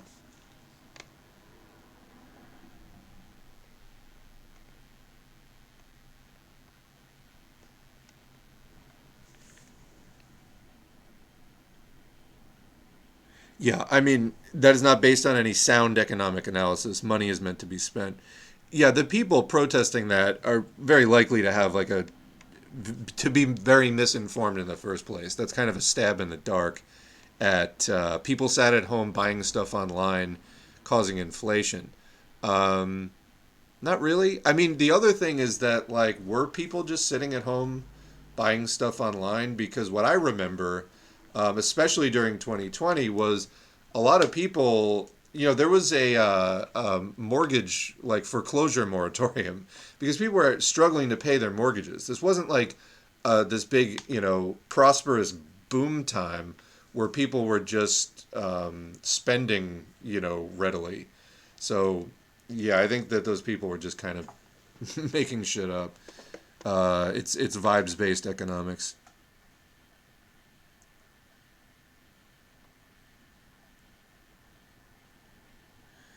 If there's going to be revolution in the next 5 years, it's going to be from places like Swaziland. First world people don't believe in revolution. They will protest, but that is it.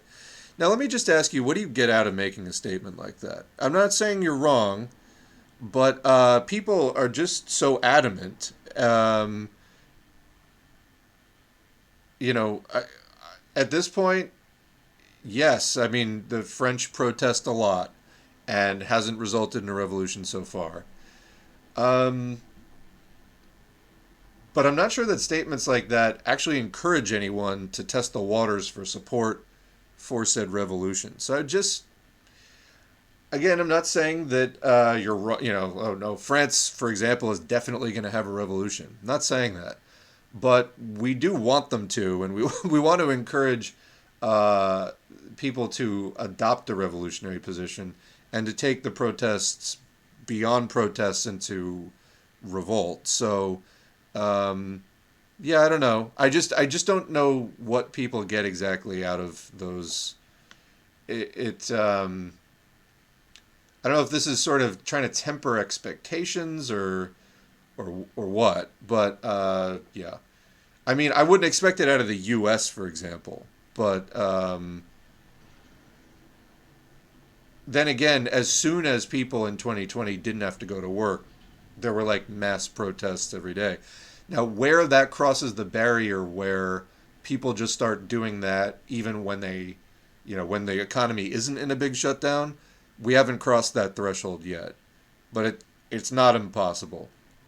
Um, I hear you. I mean, there's tons of people out there who believe in, reform and don't believe in revolution. I'm just a little tired of hearing it, I guess. As somebody who does try to get up and do content related to this every week, it's just I don't know. It seems a bit pessimistic to me. I know where you're coming from, but I don't know. I just wonder ultimately how much these statements actually serve us.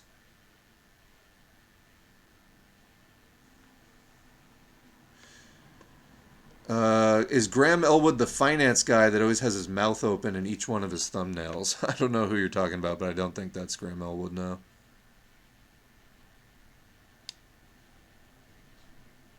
After understanding imperialism, the 19th and 20th century make much more sense. Absolutely. There was direct U.S. intervention in Greece during the Civil War after the UK backed off. Yeah. There have been many reports, including one about the egg monopoly of the U.S., that made a 700-fold year-on-year profit by artificially causing a, quote, shortage of eggs and raising prices. That's what I was saying is like these companies that are claiming like shortages, they're also claiming record profits. So I would be somewhat skeptical of their claims.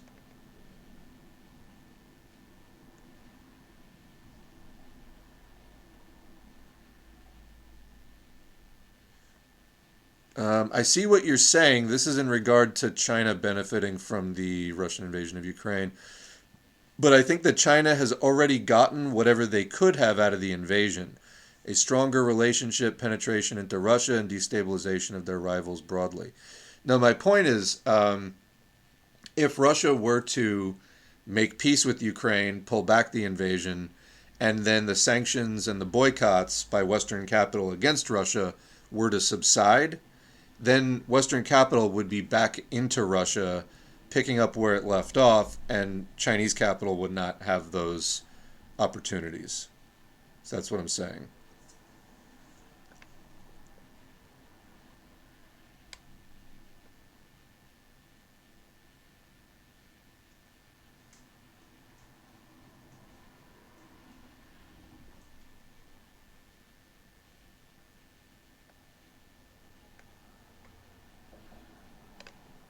George Orwell, 1984 versus Brave New World. Yeah, there are still people walking around where that's the extent of their sort of political ideology.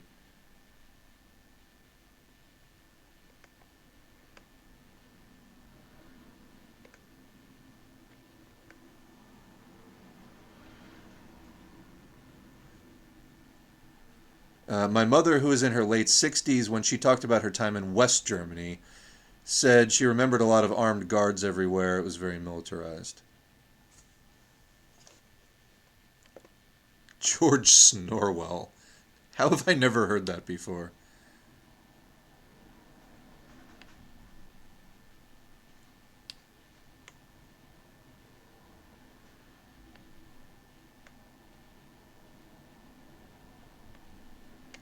Campism is kind of a weird term nowadays because campism implies that there's a socialist camp for us to support, which there isn't. It is just two capitalist camps people support.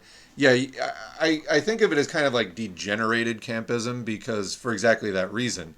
The socialist camp, you can go back, so Stalin had a piece in 1919, the end of World War I, talking about, it's a very short piece, we have it on the channel. There are now two camps, the imperialist camp and the socialist camp, and this is the dawning of a new age, etc. And so in other words, when looking at class struggle, there was a new dimension opened up because we're no longer talking about just class struggle within a country, but sort of international conflict also being a type of class struggle because you had the USSR led by a different class than the imperialist countries.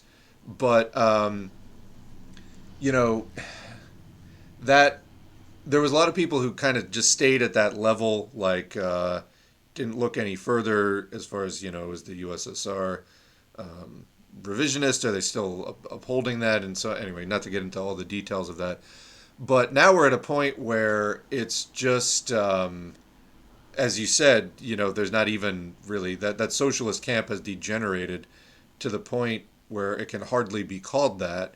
And yet people are still behaving as though that kind of international struggle can be a stand-in for class struggle on a world scale. Most of these people seem to me to be right-wingers trying to sell you something. So,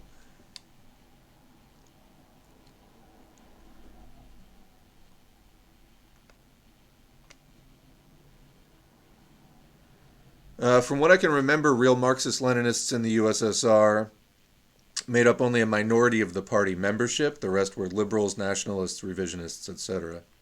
I mean, it does seem that, when the counter-revolution came, the USSR population was certainly not well prepared to hang on to socialism, for sure. So, as I remarked in the black shirts and reds video, it's like, what were they teaching people?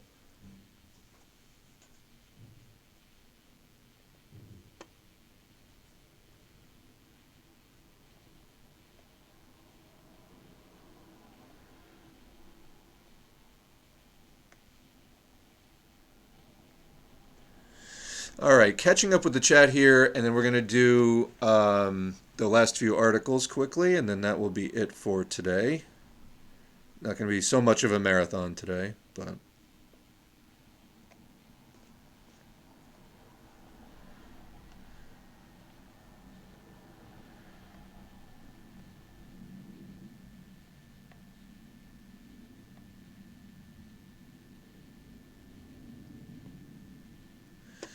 If you're a pro-Russia Marxist, then I'm a married bachelor. Well, as many people have said, you're not being dialectical. Or it's dialectical, you see. Which is usually code for, like, I'm about to say, like, you're not being tolerant enough of my nonsense. No, it's not 4D chess. And, yeah, the whole, like, the weakening imperialism or whatever. Just, I don't know. These people, like, talk about class struggle. I mean, that's, if they continue to take revolution and class struggle just out of the equation, I'm beyond the point now where I'm just exasperated with the whole thing. So I've kind of said my piece about that at this point.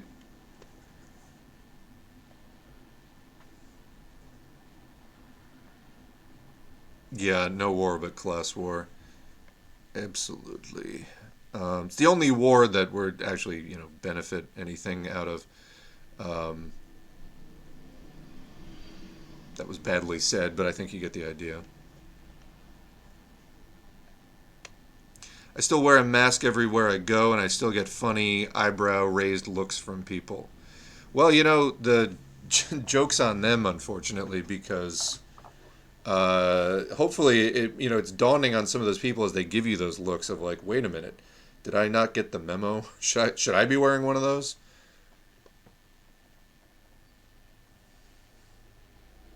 Had a customer say some absolutely stupid stuff a few weeks ago about my mask, saying, you don't need the mask, we are all infected. What the fuck are you talking about?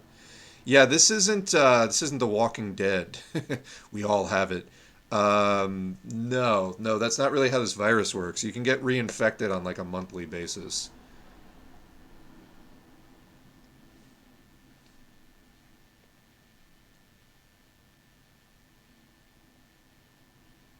How did masking become a political issue? Well, it's politicized to different extents in different countries.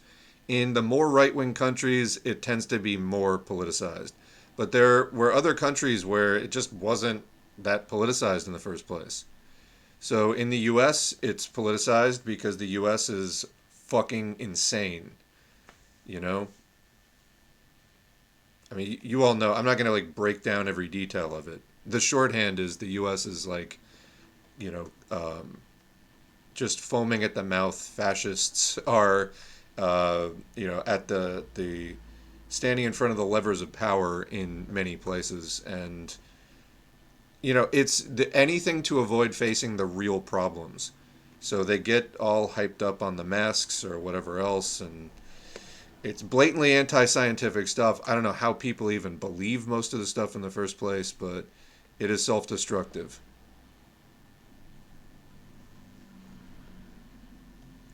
Okay, Konnichiwa, you really need to stop on the Russia stuff. Just telling you now.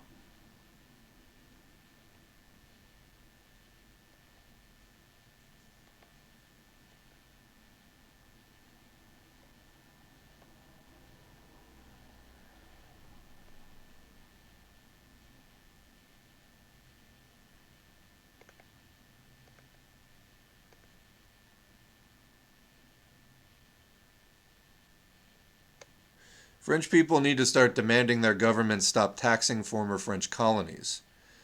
I would support that 100%. Are there any political factions in France doing that we could perhaps elevate? I don't know.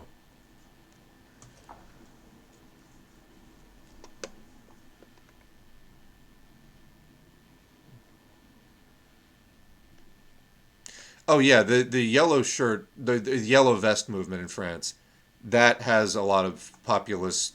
Like I think that a lot of the Le Pen supporters are in that yellow vest movement. So yeah, you're right. It's there. There is. That's why I was saying the protests. If the left wing were to be successful, there would be a lot of sabotage by the right wing quote populists. So absolutely, it's not like the situation in France is all leading in one direction. There's a lot of like neo-fascists as well, who consider themselves quote anti-establishment and so on. So people do need to keep that in mind when you're observing the French protests and things. However, there's a lot of trade union involvement. So I mean, this is it's not just free floating neo fascists, for example. There's actually roots in the masses here.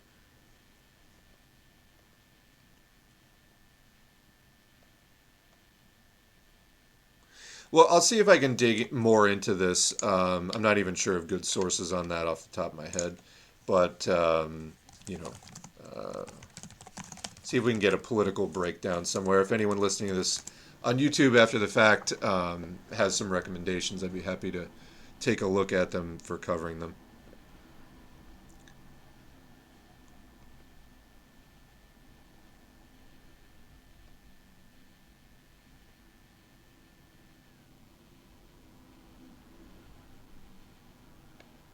Uh, Powerful finger. There's my thoughts on ideology. That's very, very broad. Um, I'm gonna save your comment for later and see if I can do something with that, but I can't really answer that right now.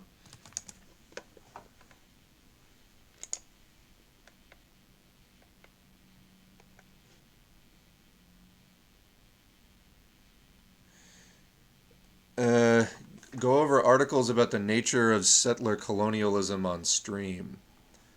Um, I don't. I don't see why not. I don't have anything sort of.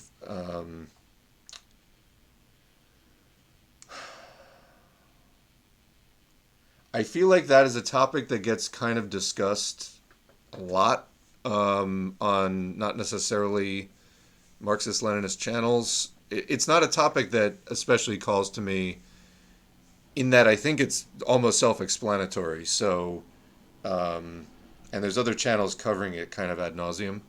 So I don't know if there's something specific you have in mind, but to me it seems covered. But yeah. All right. Let's. I've actually caught up with the chat, so let us delve into the last few COVID articles. This is kind of a grab bag of stuff, so I'm just gonna go for it. Now, where were we? So let's start with a general. Here's Biobot. biobot.io/data. This is COVID-19 wastewater monitoring. And this was updated on Monday from samples collected during last week. The charts get revised from time to time, even after that. So the good news for now is that COVID is at its lowest level in a year. The bad news is probably not going to stay there. But for, right now, got the hiccups or something. For right now, people in many counties are experiencing the lowest amount of COVID exposure that they're getting. Again, though, this is being driven by XBB.1.5. That is the variant that is driving this. And it's been peaking for like a few weeks now, which means that it's going to be overtaken by a new variant. And there's kind of two contenders. We covered this, I think, 2 streams ago. XBB.1.16 and XBB.1.9.1.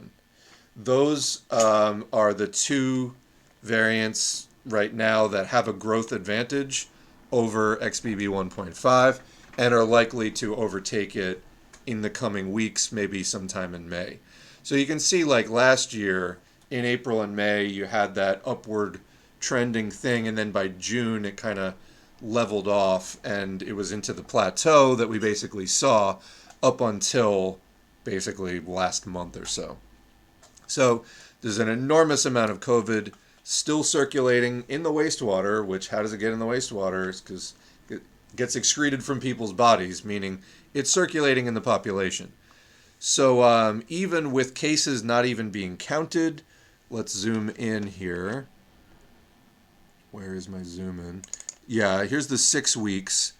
So even with cases not really being counted, earlier this month we had like a week-long period where there were 100,000 cases a day in the U.S. A day. So that's 1 million in 10 days cases of COVID.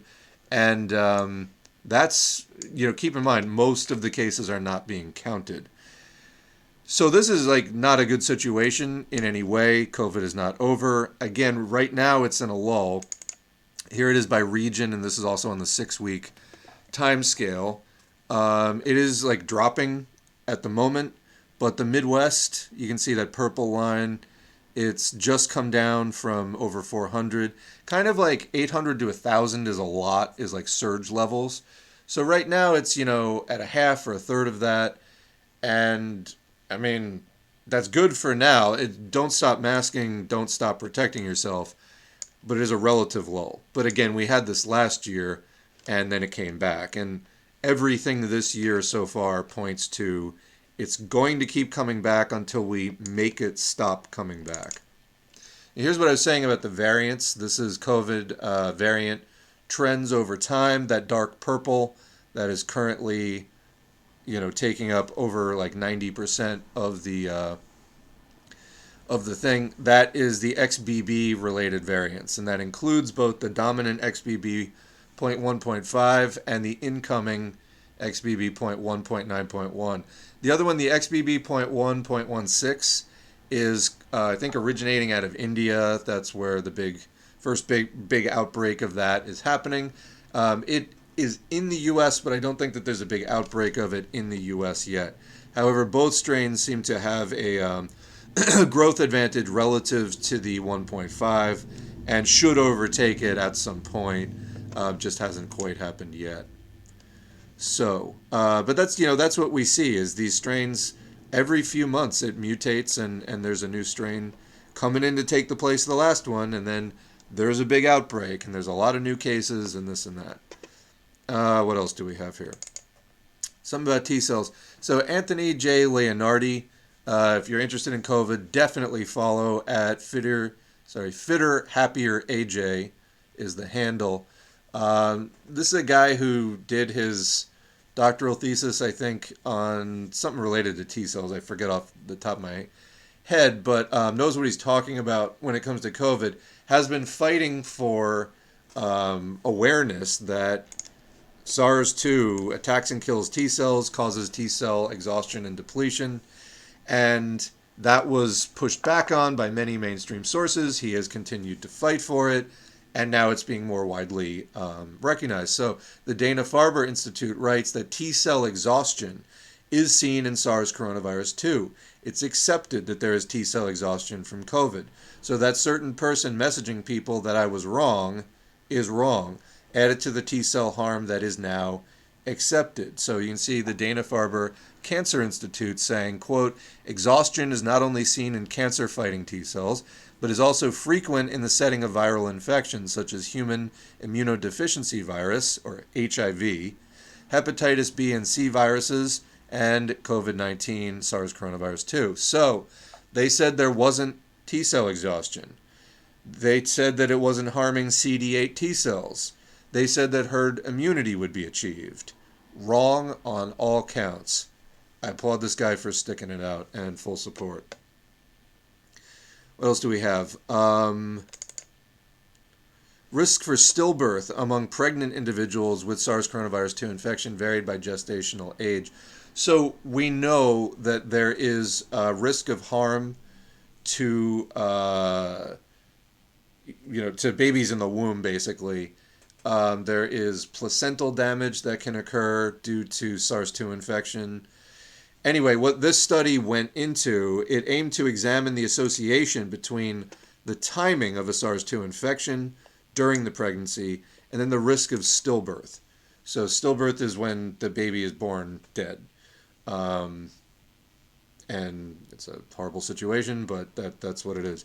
So they weren't studying, in other words, all of the possible harms that can occur during gestation, just specifically that outcome of, of being DOA, basically. So what did they find? They found that there were a number of risk factors, basically: older age, black race, hypertension, acute respiratory distress syndrome or acute respiratory failure, and placental abruption were found to be consistently associated with stillbirth across different trimesters. The conclusion of the study is that basically increased risk of stillbirth associated with COVID-19 only when pregnant individuals were infected during early and mid-pregnancy and not at any time before the delivery or during the third trimester, suggesting the potential vulnerability of the fetus to SARS coronavirus 2 infection in early pregnancy. Our findings underscore the importance of proactive COVID-19 prevention and timely medical intervention for individuals infected with SARS coronavirus 2 during early and mid-pregnancy. So this is not hugely surprising in that, when the fetus is much smaller and less fully formed, it tends to be more susceptible and vulnerable to a wide range of things. Toxins in the diet, like all kinds of things, just hit harder when the baby is not well formed yet. So it is with SARS-2 as well. There's an increased risk of stillbirth if the mother is infected early, when the fetus is still basically in the first half of development in the womb. So yet another risk of SARS-2. Now here's another one that doesn't get talked about a lot, but it is on all the symptom lists. Pathogenicity, that would be the generation of disease. Patho means disease, gen means create. Of SARS coronavirus 2, did I say that right? SARS coronavirus 2, viral components on human periodontal tissues, that would be like your gums, peri meaning around, dontal meaning teeth, around your teeth, tissues and cells. And in a recent study posted to the Research Square preprint server, so it is still a preprint, hasn't been fully reviewed yet, and under review at Cell Death and Disease, researchers assessed the impact of coronavirus disease 2019, aka COVID-19, on fibrotic pathogenesis. That would be the creation of diseases relating to fibroids or some kind of pathogenic fiber accumulation in the tissue via the deregulation of mitochondrial beta oxidation. So you may all remember mitochondria are the powerhouse of the cell. And so basically SARS-2 can deregulate mitochondrial beta oxidation, resulting in fibrotic disease in the gums. So you can get pretty severe gum disease actually from SARS-2. Add it to the long list of things: heart attacks, strokes, your teeth fall out, your hair falls out, whatever. So the study showed that ACE2, that's the receptor that SARS-2 seems to prefer infecting us through. Study showed that ACE2 and TMPRSS2 were significantly expressed within the gingiva epithelium and PDL cells. So gingiva, epithelium. Epithelium is connective tissue, and so they're talking about the gums here, like, gingivitis, inflammation in the gums. In addition, epithelial cells as well as PDL fibroblasts. So remember, blast means create, clast means destroy. So fibroblast is cells that create fibroids. Exhibited constant TMPRSS2 and ACE2 expression. I put an extra S in there. Under both natural growth conditions and lentiviral-mediated ACE2 overexpression. What does that mean? So both under the normal conditions in your gums and when you take gum tissue, add a lentivirus, which creates ACE2 overexpression, so it makes even more ACE2 receptors than there would normally be. And they probably did that for experimental purposes. A strong relationship between the spike protein of the virus and the cells could be observed. The study confirmed that SARS coronavirus 2 could directly infect PDL fibroblasts. At 6 hours of infection of the PDL cells, only membrane protein significantly promoted cell proliferation.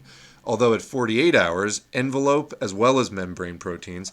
So you get spike protein, membrane protein, envelope protein. These are all things on the virus. Both increased the BRDU incorporation index. On the other hand, spike protein was incapable of modulating cell growth. At 48 hours, the data suggested that only the membrane and envelope, but not the spike or nucleocapsid, promoted apoptosis. Apoptosis is programmed cell death. Additionally, only the membrane and envelope protein cohorts led to a considerable rise in senescent or dying cells at 6 and 48 hours. So the conclusion, anyway, we'll skip the technical stuff. Overall, the study findings presented a unique mechanistic understanding how SARS coronavirus 2 infection can impair human health at the cellular and molecular levels, particularly in generating fibrosis.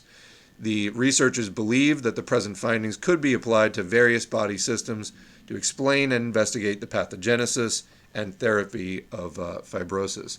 So, kind of breaks down your gums and replaces them with fibrous tissue, which isn't really the kind of structure that you need in large amounts in that area of your body. Now, what else do we have here? Inflammation is culprit behind long COVID, study suggests. This is from UW Medicine Newsroom, February 24, about 6 weeks ago.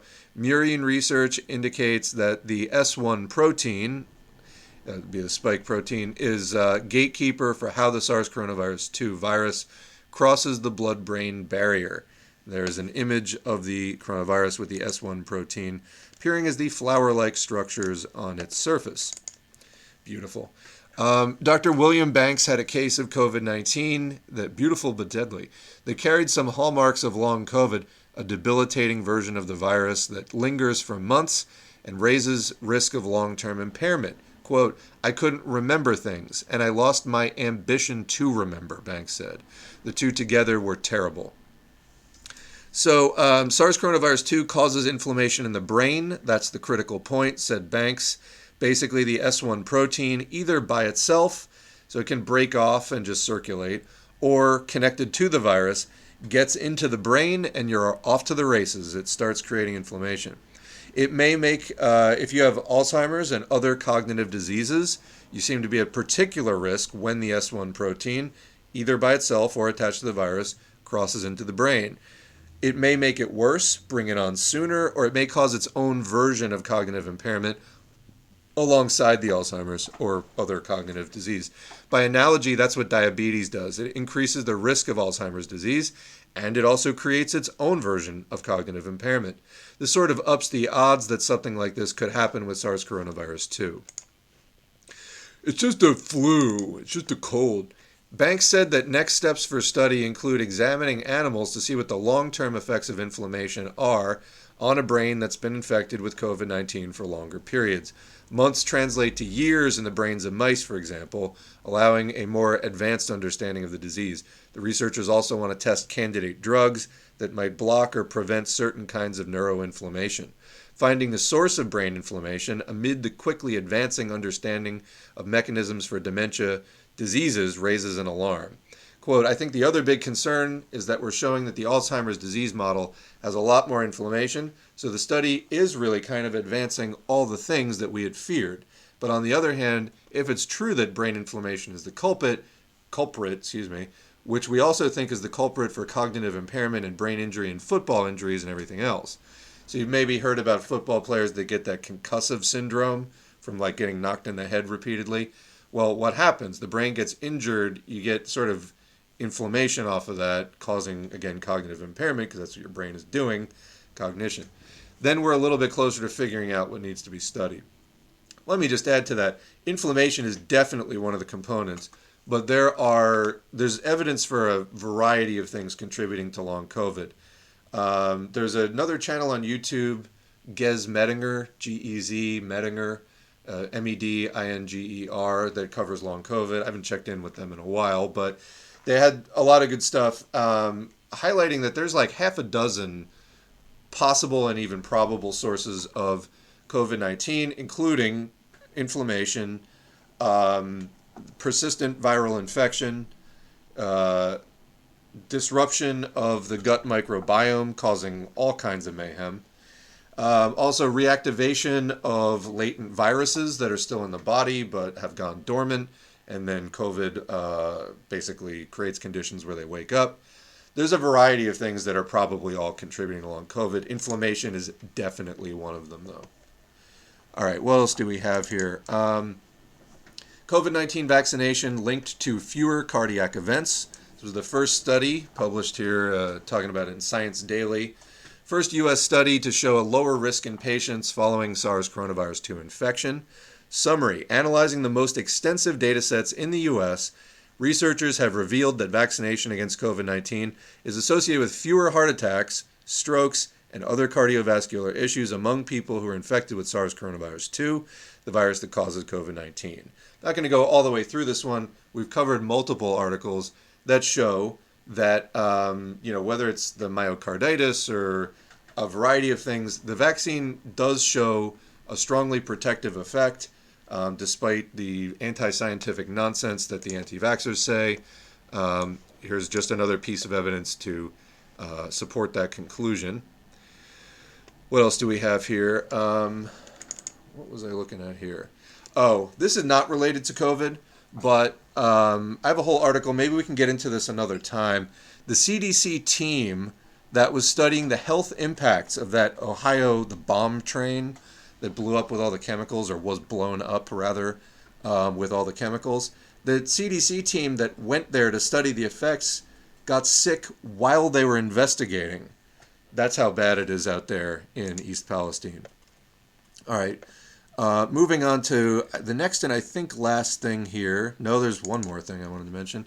So, Monkeypox investigation as new cluster sparks fears of possible mutation. Concern grows over drug resistance after latest infections were detected among vaccinated individuals. Harriet Barber, this is just from 2 days ago. So, investigation has been launched in France after 59% of people in a new monkeypox cluster, or Mpox, they're calling it also now, claim to be fully vaccinated. While the jab does not offer complete protection against the disease, usually only 25% of French cases are in vaccinated individuals. So you have an unusual amount of vaccinated people still getting the thing anyway. So did the virus mutate? What's going on there? All right. Actually, I'm going to have to call it here because I do have to get going. I want to thank the patrons for today. I apologize to everybody who has posted things in the comments. I will collect the comments from the last 15 minutes or whatever and get to them later. I don't know if I'll be able to do another stream this week, but we will cover that. But patreon.com/socialismforall. This one is actually up to date, so I appreciate everybody giving the support. I am able to spend much more time on this than I'd be able to do without that support and pulling all the articles and all the things that need to be done. Thank you very much. Thank you to the people who showed up in the chat on Twitch today, including the moderators, to keep things in line. You all helped to make the chat what it is and to make these final posted videos on YouTube what they are.